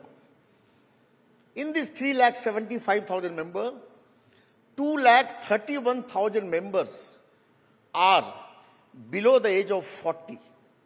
That means more than 60% of our population in ICAI is below the age of 40. And you 40 people of this 2,31,000 has been selected for two reasons. Number one, this institute has given your name, your recognition, and the degree which you are proudly flaunting. But at the same time, we want the 40 young people should be elected or selected every year from this young brigade of this 40 under 40. And you should be the brand ambassador of this institute, brand ambassador of the ICAI. What role the chartered accountant can bring and do to this growth and development of this country, you are one of them. And there is a saying that in the dance of the progress, it's a huge dance of the progress going across the country. The tune and the beats of the transparency, ethics, and the protection can be brought only by the chartered accountant like you. And that's why a country like India, who is on the path of a progression of 2047, we are saying this country will be a developed country. We also are celebrating 75 years of our existence, and next 25 years, if we have almost $4 trillion economy, we also have almost 4 lakh chartered accountants. So every $1 trillion economy, India needs 1 lakh chartered accountants. So when this country have a $40 trillion economy, we should have 40 lakh chartered accountants in this country. And that's why we have decided last year who will propagate this work and hard work the members of this profession are doing in the growth and development of this country. And that's why these young 40 people like you, who will be the brand ambassador of this institute and who will work in tandem with the vision and mission of this institute by propagating whatever we are doing to the rest of the world. And the story does not end here.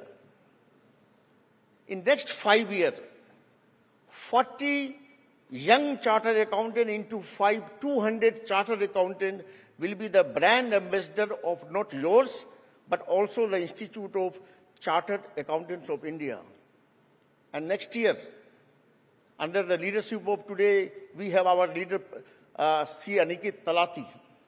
And the last year, this concept was coined. We have a vision that these 40 young chartered accountants will be given chance next year as a CA talk. We can record your experience, your vision, your mission in next 10 minutes of the video bites, and that will be spread and circulated and viral on all the digital media. That is our vision.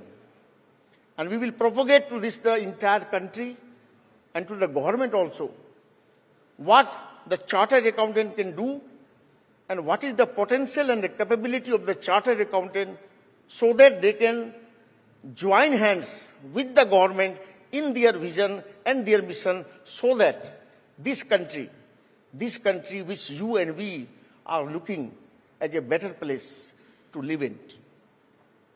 And last but not least, I have seen that once you qualify, you don't, or not you, but many of us don't want to be associated with the institute. Institute ने क्या दिया, क्या है, क्या कर रही है? No. The name and the recognition which this institute has given to you and me are paramount. And we cannot forget our mother body, we cannot forget our motherland, and that's why there is a saying, if first we learn,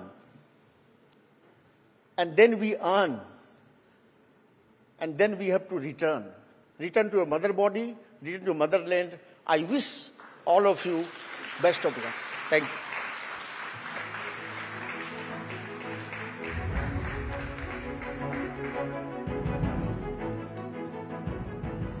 Thank you so much, sir, for that insightful address. And now I would like to request CA Rohit Ruwatia to please come on stage and felicitate, sir. Sir, I'd request you to please come back on stage. Mr. Agarwal. And also Mr. Ruwatia to please felicitate him.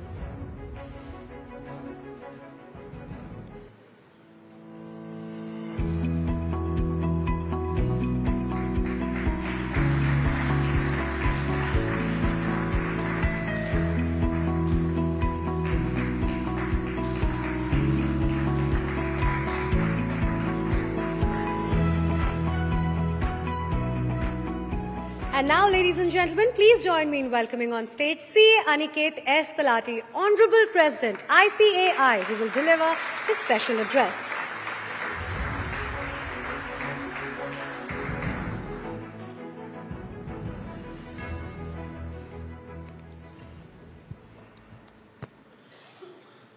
Well, a very good evening, ladies and gentlemen, and let me tell you what a matter of great pleasure and pride it is for me to be in your midst this evening.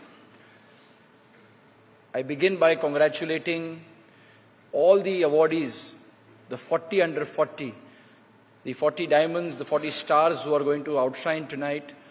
And on behalf of the Institute of Chartered Accountants of India, on behalf of the Council, on behalf of the profession, I think I begin by complimenting and congratulating you on your success. And equally importantly, I recognize all those who have applied. I was told more than 240 applications were received for these 40 awards. So to all the applicants, my congratulations. It is only 40 who could become, but the Institute recognizes the efforts of all 200. And also to those who probably could not apply, but have now come to know about this and are below the age of 40. I think my compliments to all of you. It is your work, your efforts, and your brand that is outshining tonight. The Honorable Vice President of the Institute, Ranjit Agarwal ji, let me tell you that it was him as the chairman of this committee, the Committee for Members in Industry and Business. Last year when I was the Vice President and Dr. Debashish Mitra ji, who was part of the panel just before, he was the then President. The proposal came from the Committee for Members in Industry and Business before the Management Committee and the Council that the CMIB has been organizing an annual awards function where CFOs and different achievers in different forums are recognized, and this has been going on for almost 15 years now. But the proposal was specifically that in today's age, when most of our membership is young, when 40 under 40 is a recognition of young membership, and more importantly, we had another council member under the age of 40 in the form of Rohit Ruwatia ji, who was also instrumental in bringing this proposal.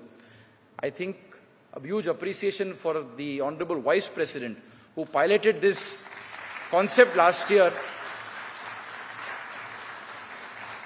And what is also very important for all of you to note is that though it was approved in the last council year, and it could have been done under his chairmanship last year, he chose that since the process was happening for the first time, and we needed impeccable integrity in terms of the selection criteria, and also that the process should be above board, the awards could not be conducted in the previous council year.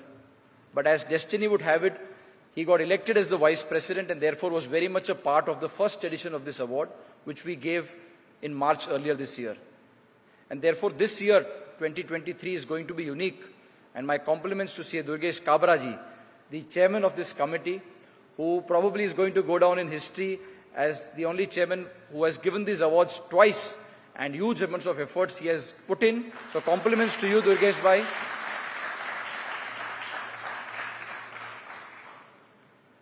I must at this juncture also recognize the Vice Chairman Rohit Ruwatia ji, who has been instrumental in making sure that not just the wonderful event that both of them have put together is here for us to witness, but also to encourage and create awareness about these awards. Because last time when we created these awards, we did not have this kind of participation, this kind of awareness with regards to these awards. But I'm delighted to see that so many members have actively pursued the application form. Some would have opened it, could not fill it up, but yet so many of you decided to fill up this form, and finally through the entire process, which has been done in association with CNBC-18 and the process partners CARE, I'm sure that all 40 who have been elected are going to represent the profession very, very well going forward.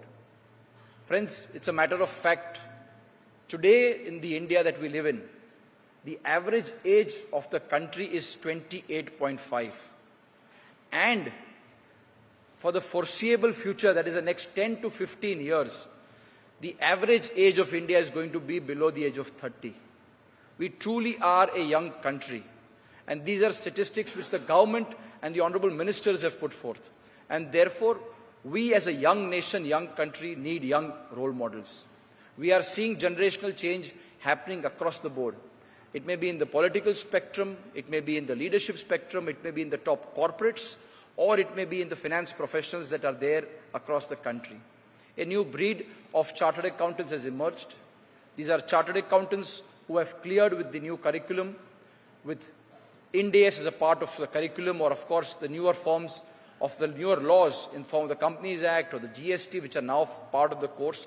And therefore, I think this young brigade which is qualifying is extremely equipped to make sure that they guide the industries in which they are working in the right earnest. Let me tell you, dear friends, today when campus is held and a result is declared, every attempt, close to 12,000 new chartered accountants qualify for the examination.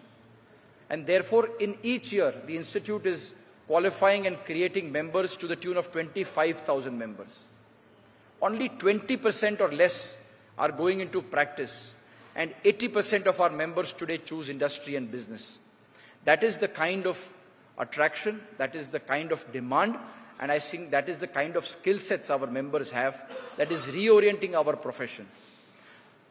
Today, as I speak to you, and you can see proudly behind us, is the logo for the 75th year. We are in the 75th year of the institute. 1st July 1949 is when the institute was created, and on this 1st July we entered our 75th year. If you look at the institute of the then, 80% of our members were in practice, and therefore audit, accounts, taxation were the only three areas, if you go back to the council meeting of the late 40s and early 50s, were the areas which were discussed. But steadily after that, and especially since the 60s, 70s, and more importantly after the change in the 1990s, a huge percentage of our members are now getting into industry. And to all of them, let me say that you are equal and as much a part of the profession as our colleagues who have certificate of practice. I want to say this because many a times, as the Honorable Vice President said, there is a feeling that the institute does not recognize its members in industry and business. Believe me, at the council, whenever we are discussing or whenever we debate issues, we think of all 4 lakh members and we think of all 8,50,000. I think the only categorization that we have is whether you are an associate and fellow. For us, it is not important that only for the certificate of practice holders, the institute's policies and discussions and decisions must be, but it is extremely important for us that you, our members in industry, are also recognized. Because today it is imperative that when the financial statements are signed on one side for on behalf of a chartered accountancy firm in practice, and assurance is being given that yes, these accounts have been audited by a chartered accountant, I think there is equal amount of weight that is given to your signature, which is there on the other side. Maybe today as an accounts officer or as a CFO, but going tomorrow as a finance director or maybe even the CFO or CEO of the company, that when you sign, it is going to also represent the signature of a chartered accountant. Today, when our code of ethics are discussed, no longer are code of ethics only applicable to members in industry. But when we discuss a NOCLAR or reporting for non-compliance of other laws and regulations, it is equally binding and applicable to our members in industry as it is applicable for our members in practice. Because it is on the signature of a chartered accountant that the world relies upon. I go back to the words that the Honorable President of India, Srimati Draupadi Murmu ji, gave on 1st of July this year, when she said that if I have to classify chartered accountants, I would call each one of you as a pillar of economic development. That is the kind of importance that our chartered accountants are given.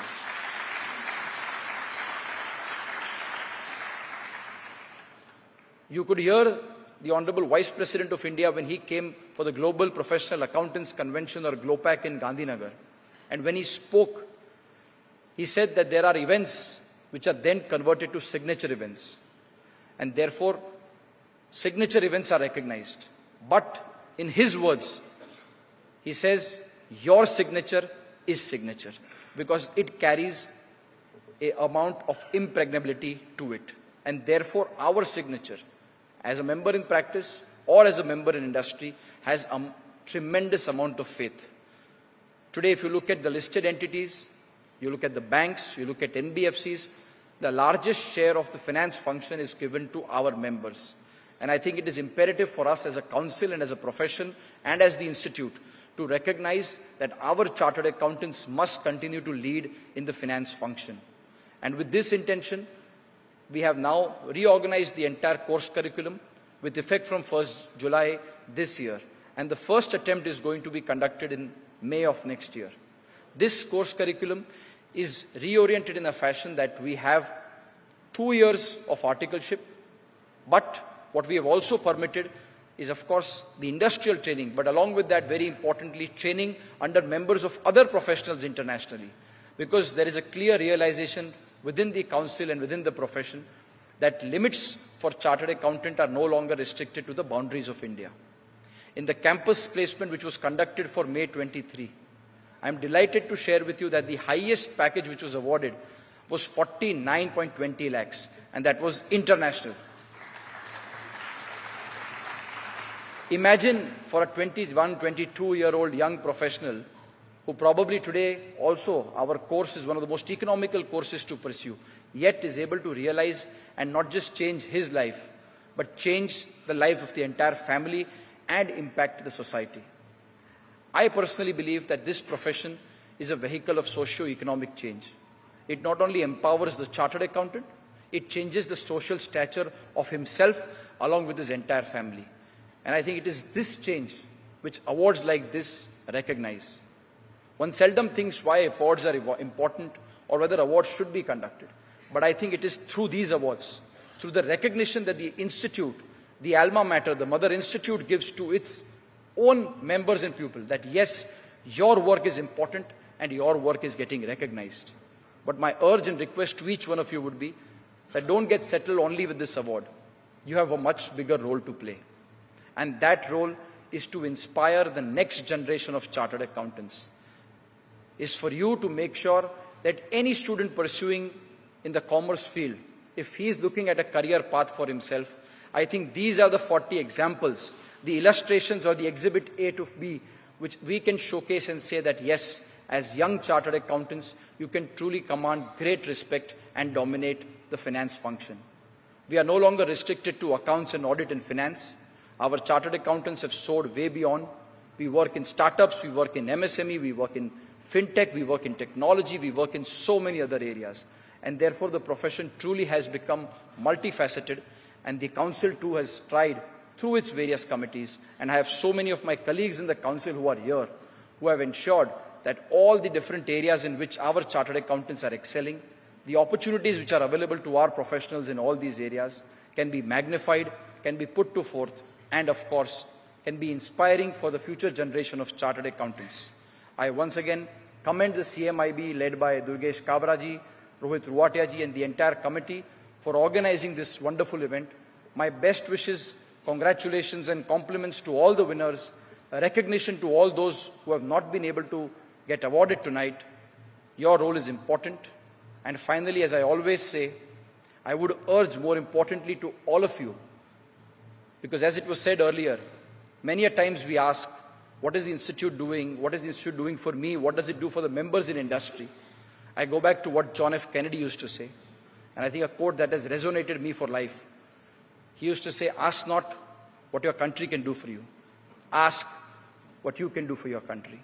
And so, ladies and gentlemen, as the President of the Institute of Chartered Accountants of India, with folded hands, I request each one of you, ask not what the Institute can do for you. Ask what each one of us can do for our institute, our alma mater, our mother body, and believe that I am the I in ICAI.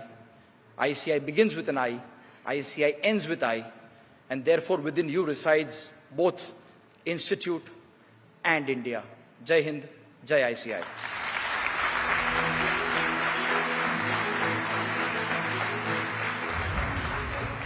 Thank you so much, sir, for that powerful and inspiring speech.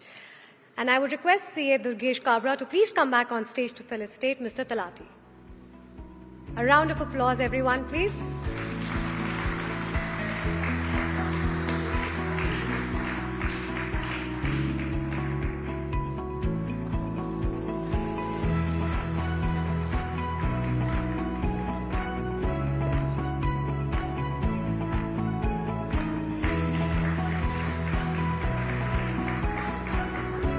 Thank you, sir. Sir, I would request you to please stay back on stage for the awards, Mr. Talati.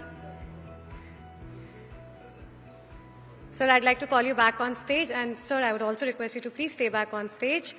And once again would like to invite CA Ranjit Kumar Agarwal, Vice President ICAI, and CA Rohit Ruwatia, Vice Chairman CMIB-ICA, to join us on stage. Well, with that, ladies and gentlemen, we come to the most anticipated part of the evening. Let's begin with the CA 40 Under 40 Awards. But before we call the winners on stage, I would like to request past President CA Dr. Debashish Mitra to please join us on stage. A round of applause for him.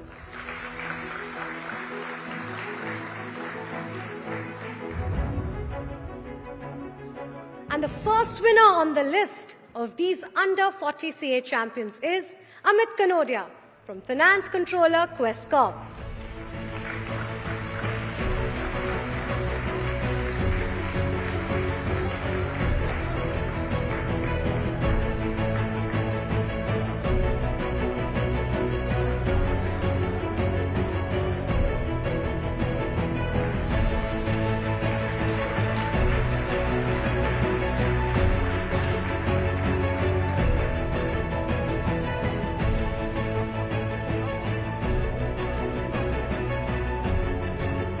Congratulations.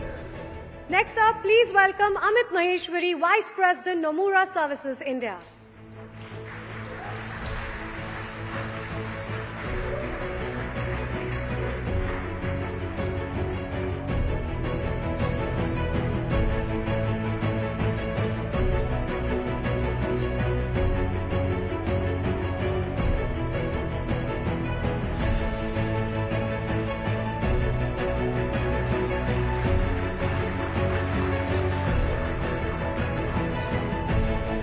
Congratulations, and thank you, Mr. Mitra, for joining us on stage.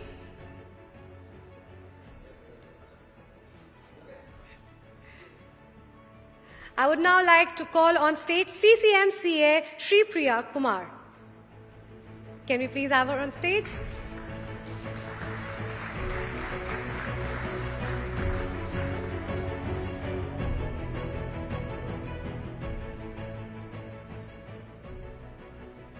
And now a huge round of applause for Amit Radhesham Modani, Fund Manager, Fixed Income, Mirai Asset Mutual Fund.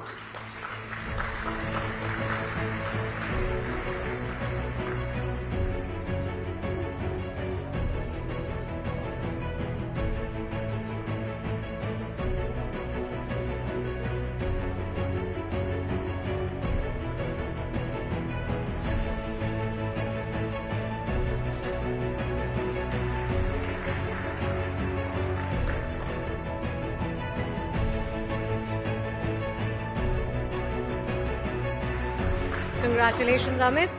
Calling on stage next, Amit Doot, CFO Home Care South Asia from Hindustan Unilever.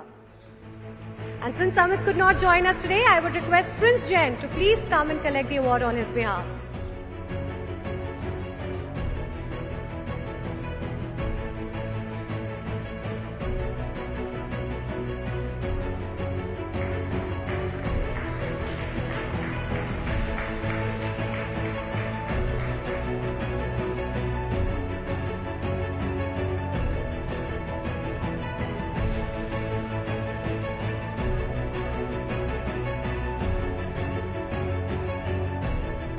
Congratulations to Amit and thank you, Prince. I would now like to call on stage CCMCA Gyan Chandra Mishra. A round of applause for him.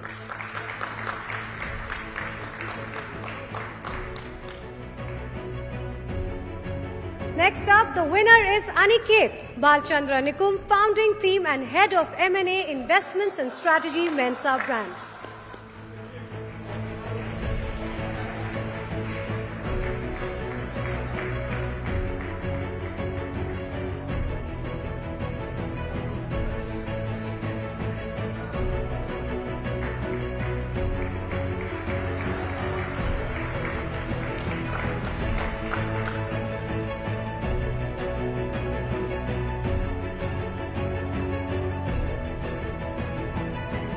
Congratulations.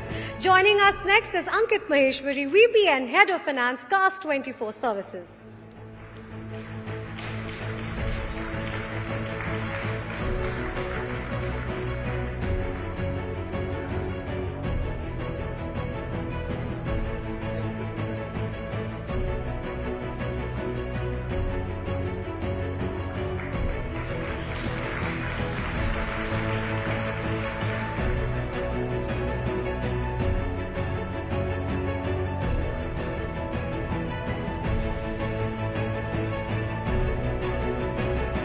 Congratulations and thank you, Mr. Mishra, for joining us on stage.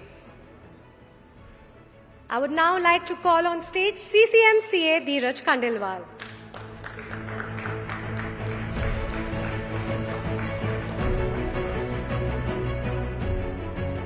Calling on stage our next winner, Anubhav Gupta, Vice President, Business and Category Head, Next Phase Marketing, Noise.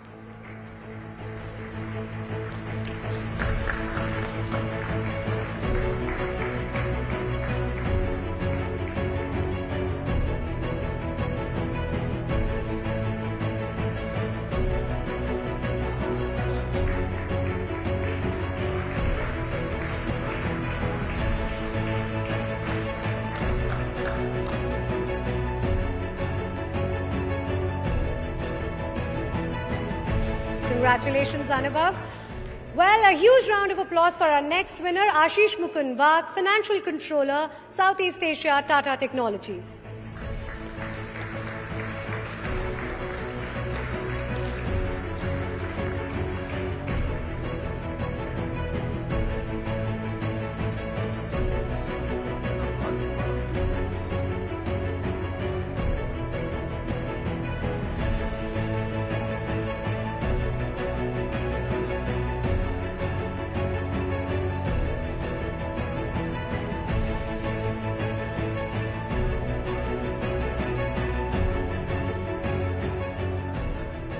Congratulations and thank you so much, Mr. Khandelwal. Joining us next on stage is CCMCA Dr. Rajkumar Adukia.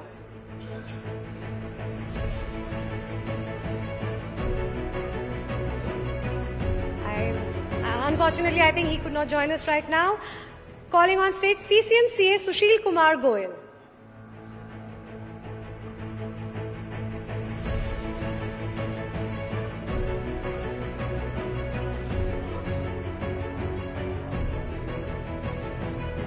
Well, our next winner is Dilip Chandran Menon, partner, Ernst & Young.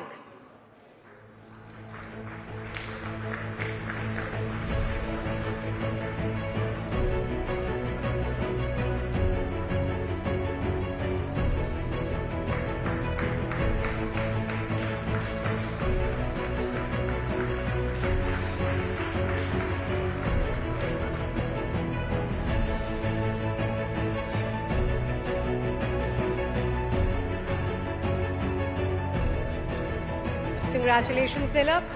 Please give a huge round of applause for Mr. Dinesh Kumar Bansal, CFO, Asia Pacific, Motorola Mobility India, a Lenovo company.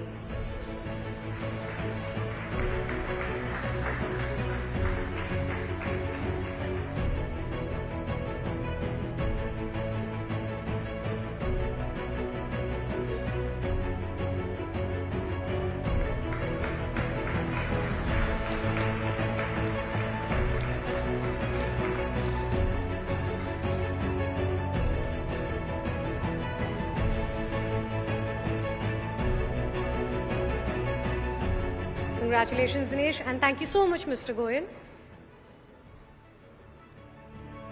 I would now like to invite on stage CCMCA Dr. Anuj Goyal to please join us on stage.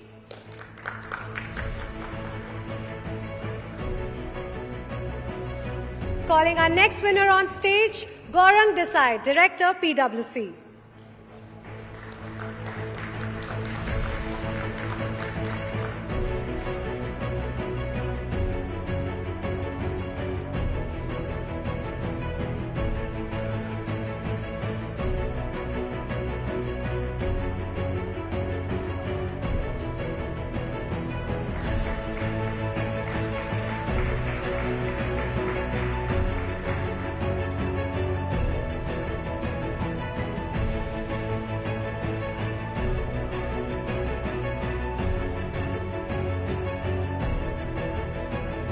Congratulations, Gaurang. I would now like to call on stage James John Brito, our Vice President, Advent India PE Advisors.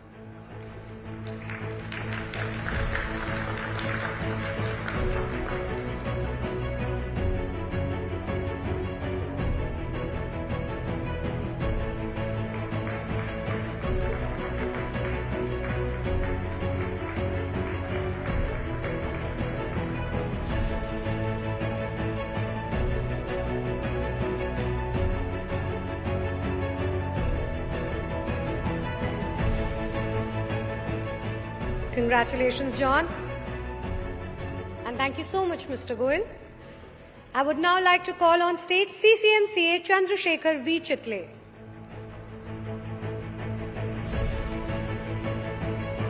A round of applause for him, please.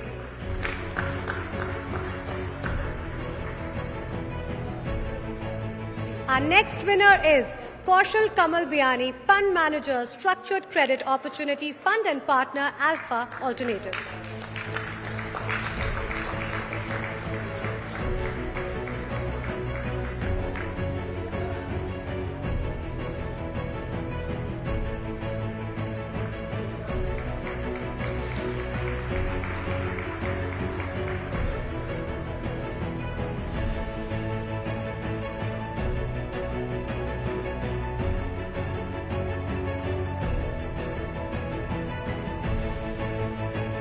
Please give a huge round of applause for Kunal Varinder Neena Jain, Senior Vice President, Head Investor Relations and Business Planning, HDFC Life Insurance Company.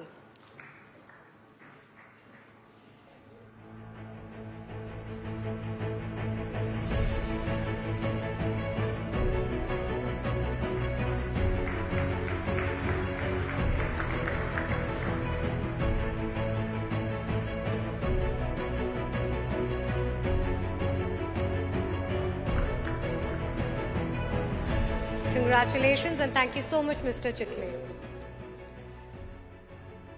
I would now like to invite on stage CCMCA Prasanna Kumar D.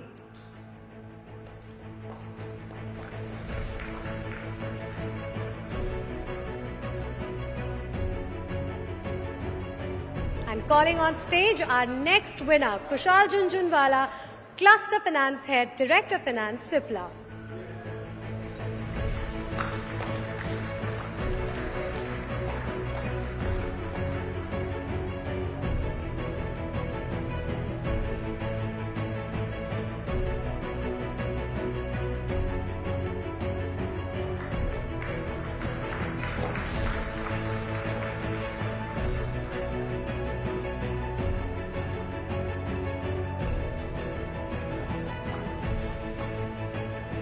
Congratulations.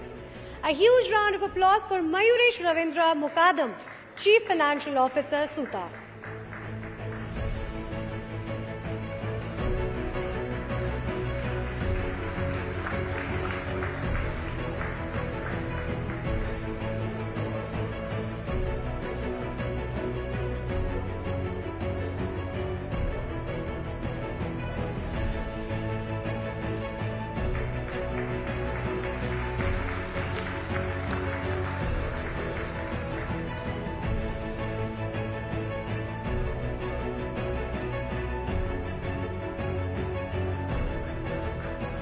Congratulations, Mayuresh. And thank you so much, Mr. Kumar, for joining us on stage.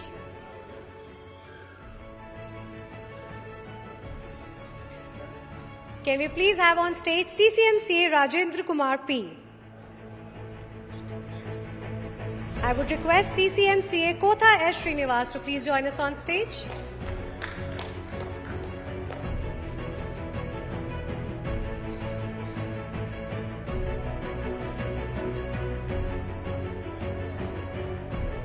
Calling our next winner on stage, Neha Agarwal, CFO, Serentica Renewable India.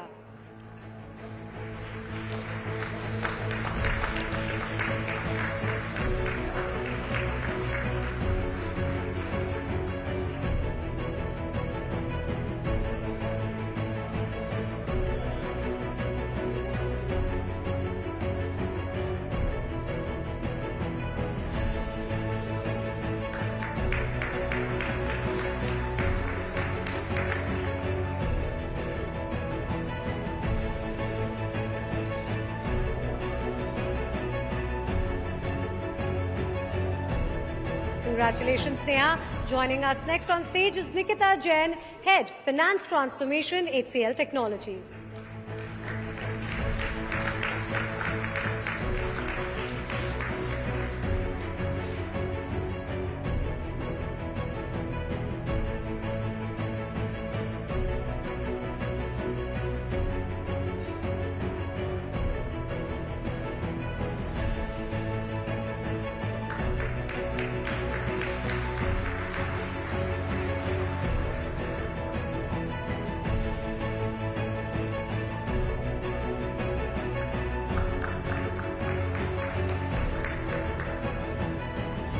Congratulations, Nikita.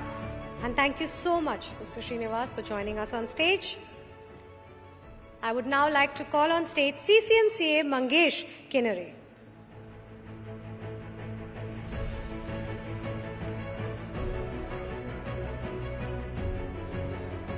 And well, a huge round of applause for our next winner, Nilat Pal Chakrabarti, Deputy of Finance, Xiaomi Technologies India. Unfortunately, he could not join us today. However, we would like to congratulate him for his impeccable efforts. Moving on to calling our next winner on stage, Payal Basu, Finance Business Partner, Amazon.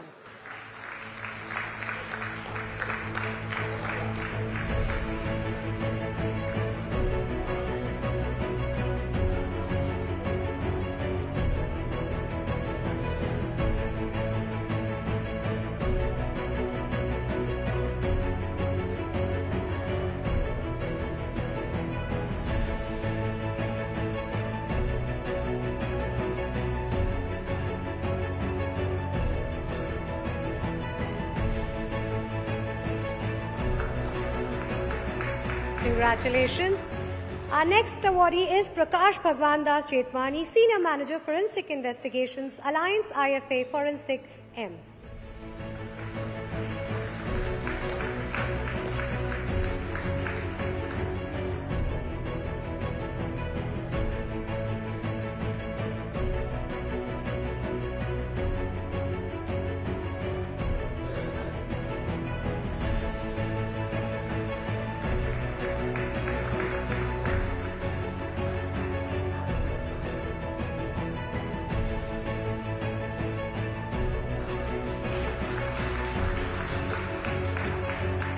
Congratulations and thank you so much, sir. I would now like to call on stage CCMC CA Preeti Savla.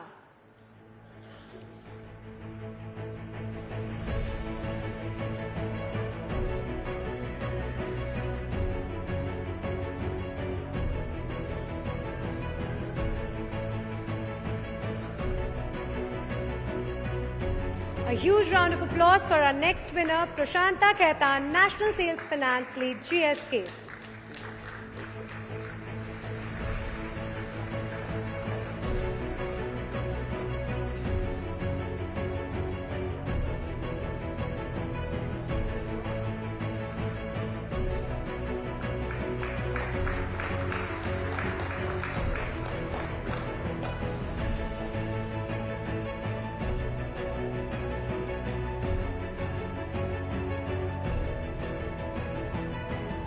Congratulations. Well, we now have Prateek Jagdish Parekh, Vice President and Principal, Kotak Alternate Asset Managers, joining us on stage.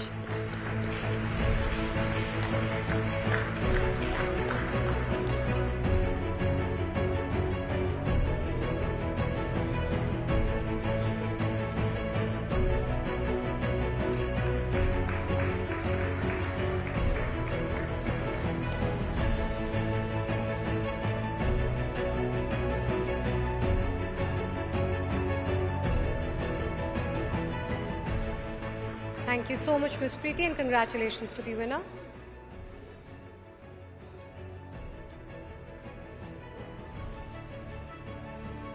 And I would now like to invite on stage CCMCA Piyush Chhaje.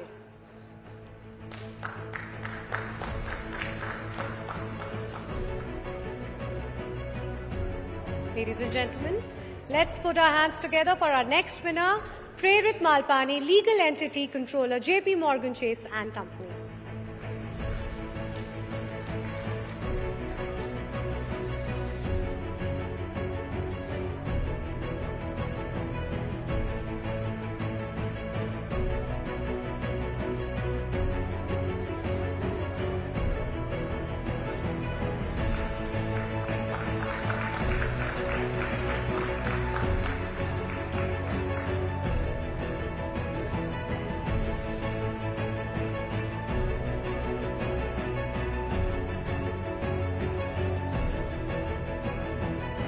Congratulations, Prerit.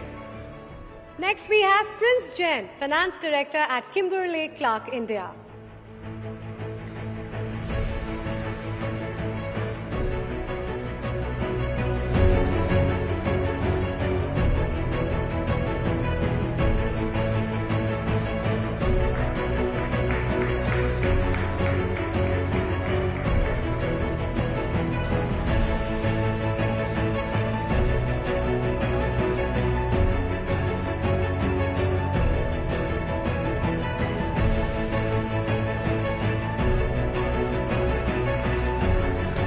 Congratulations, Prince, and thank you so much, Mr. Chhaje.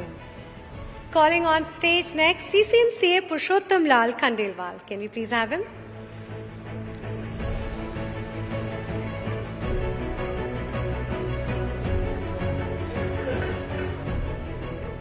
Our next winner is Rohit Gupta, Finance Lead. Rohit Gupta, Finance Lead for Global Strategic Accounts, Emerging Market and North Asia and Treasury, Diverse India Hygiene.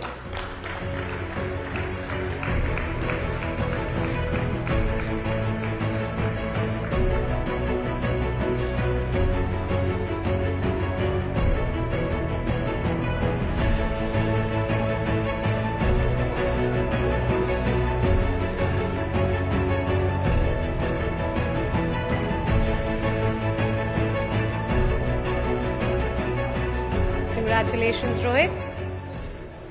Next up, we have Rushit Rajnikant Shroff, Vice President, Investments, WSP Real Estate Partners, formerly known as Walton Street Capital.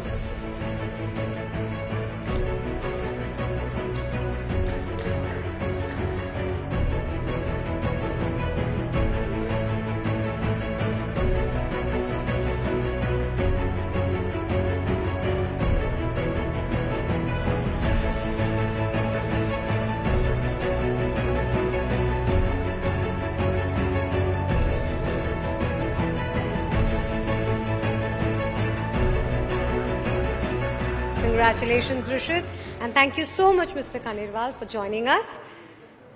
I would now like to call on stage CCMCA Dr. Raj Chawla.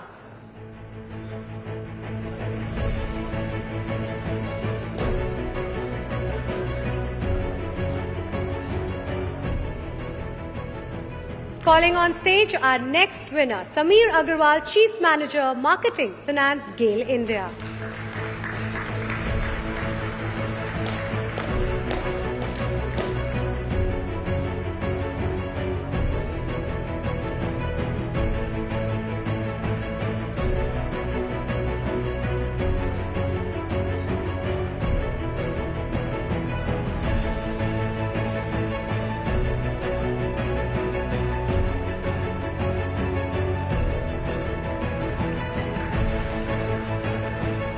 Congratulations, Sameer. I would now like to call upon stage Sapna Mangwani, Partner Client Relations 360 One Wealth and Asset Management, erstwhile IIFL Wealth.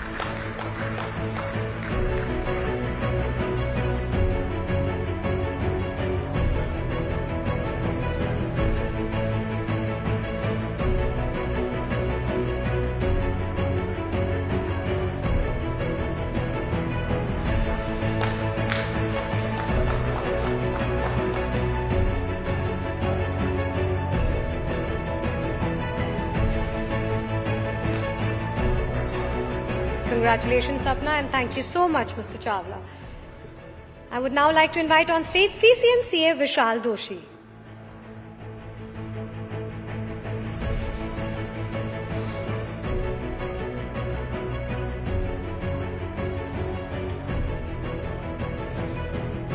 Please join me in welcoming our next winner, Saurabh Goyal, Senior Finance Manager, Corporate Finance, Indian Oil Corporation.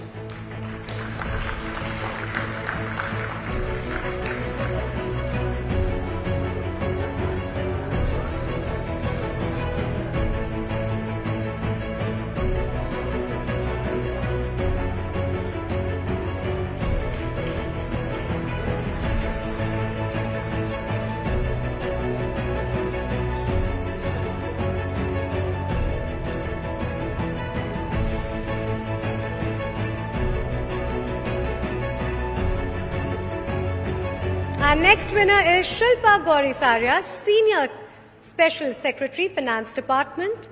Since she couldn't join us today, I would request her sister, Shubhra Gaurisaria, to kindly accept the award on her behalf.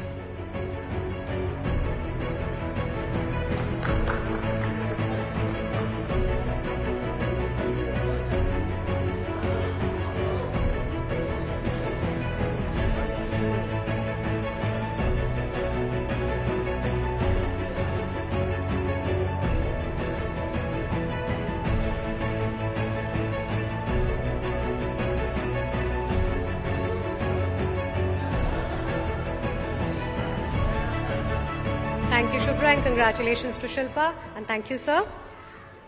And now I would like to call on stage Chairman WIRCCA Arpit Karbra.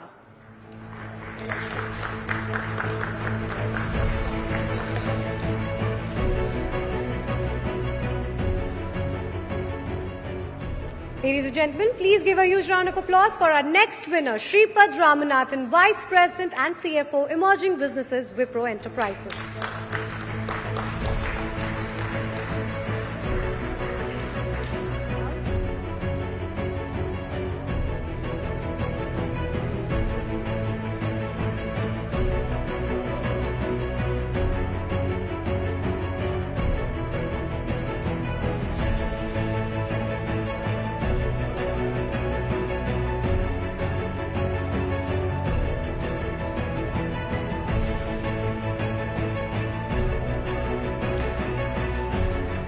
Congratulations, Shripad. Next up, we have Siddharth Naval, Principal, Blackstone India Real Estate.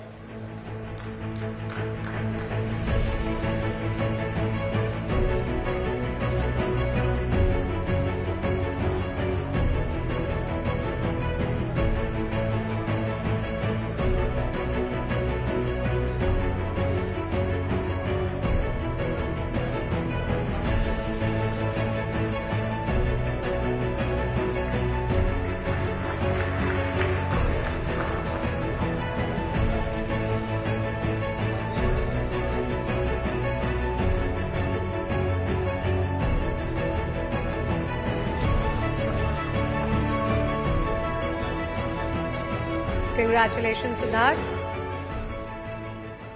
Next up, please welcome Sumit Goyal, Founder, Soluble System.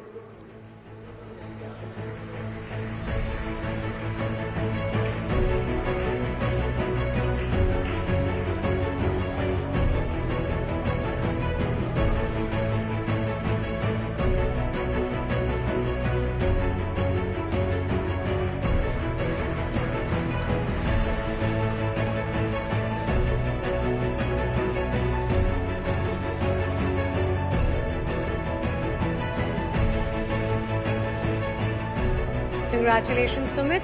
Please give a huge round of applause for our next winner, Ujjwal Pasari, Senior Manager, Corporate Finance, Vistara, Tata SIA Alliance.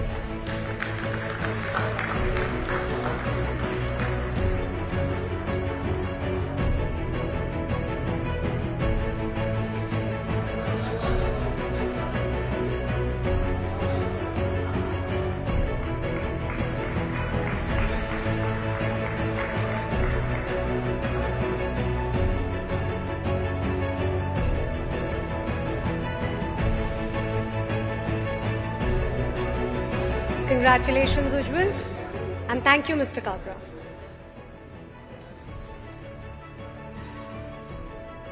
Ladies and gentlemen, our next winner is Utkarsh Gulati, Vice President, Goldman Sachs.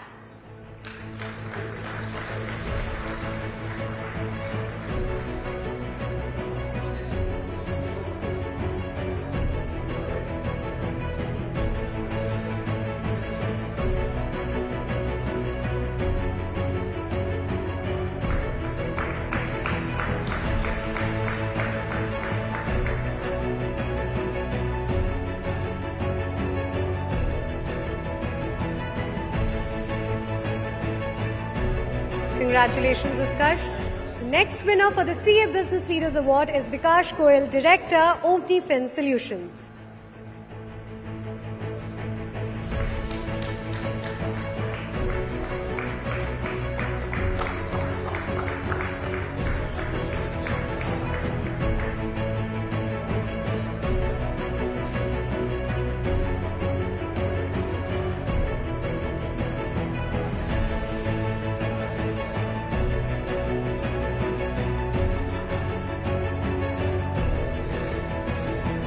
Congratulations, Vikash.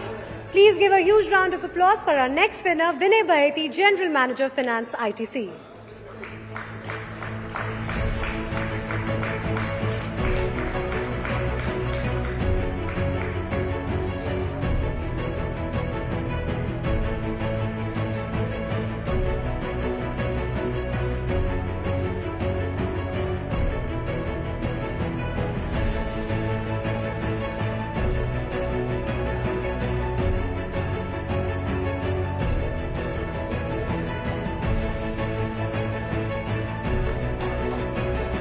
Congratulations, Vinay. Our next winner is Vishal Pansari, Director, Finance, Radix Web Services. Unfortunately, he could not join us today, but we would like to still congratulate him. And moving forward, our last winner for the CA Business Leaders Awards is Vivek Bhanavat, Director of Finance, Marriott International, erstwhile JW Marriott Mumbai, Chune.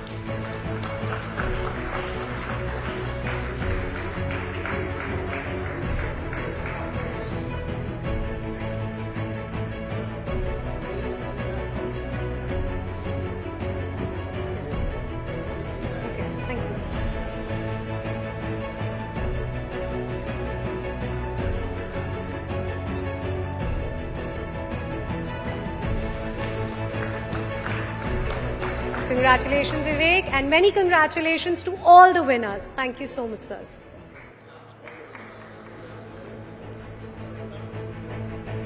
And with that, we conclude the awards, and a huge congratulations once again to all the winners. May I now request all of them to please come up on stage for a quick photo op.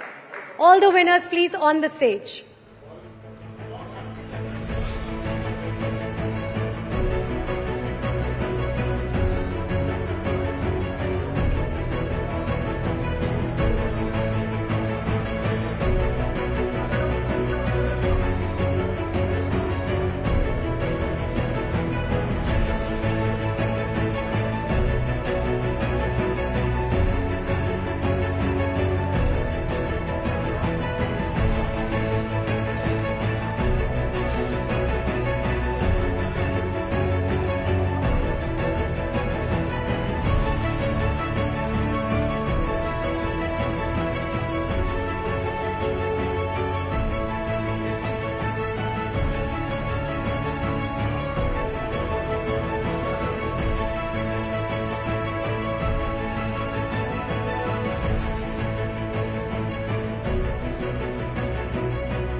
Ladies and gentlemen, before we bid farewell to what has been an eventful evening, I would request Mr. Rohit Ruwatia, Vice Chairman CMIB ICAI, to please give his vote of thanks.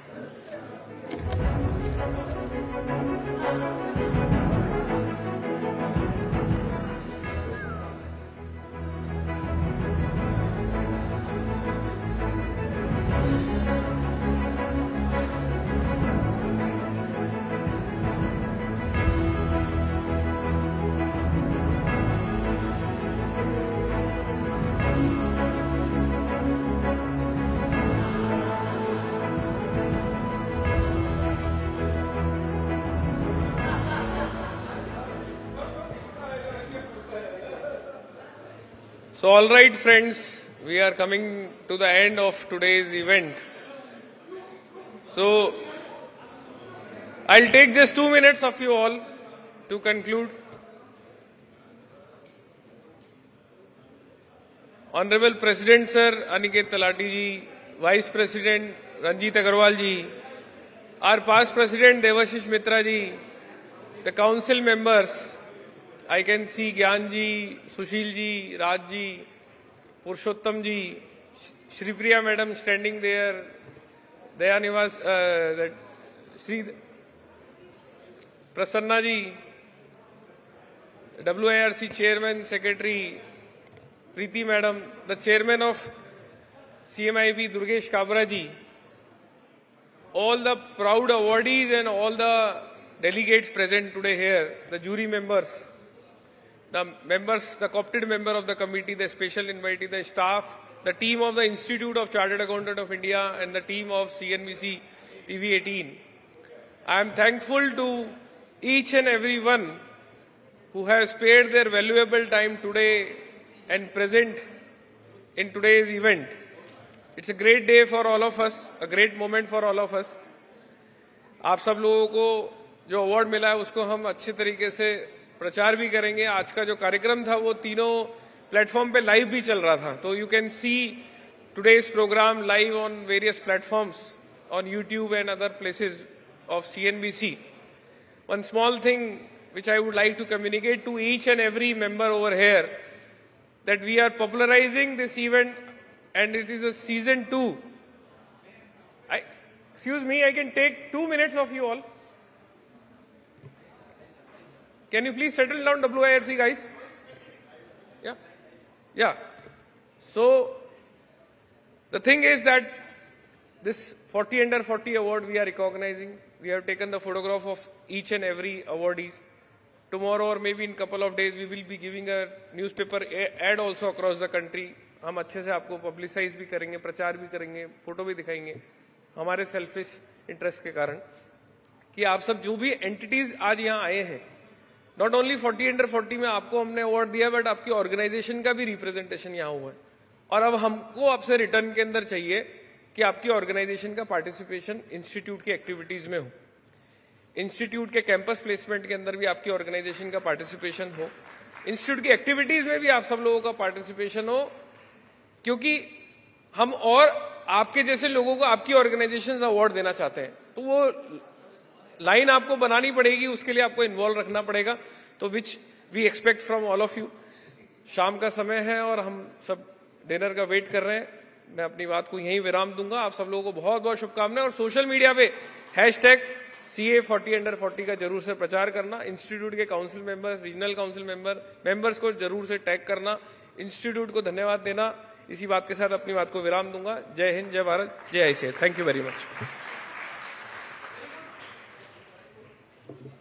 Thank you, Mr. Ruwatia. Well, ladies and gentlemen, that brings us to a close to the second season of ICAI Presents CA Business Leaders Award 40 under 40 in association with CNBC-TV18 process partner Care Edge Ratings. Thank you for being such a wonderful audience and joining us in celebrating the achievements of these chartered accountants. Please enjoy the rest of the evening. With a hand on the financial pulse of all economic and financial activities, they are the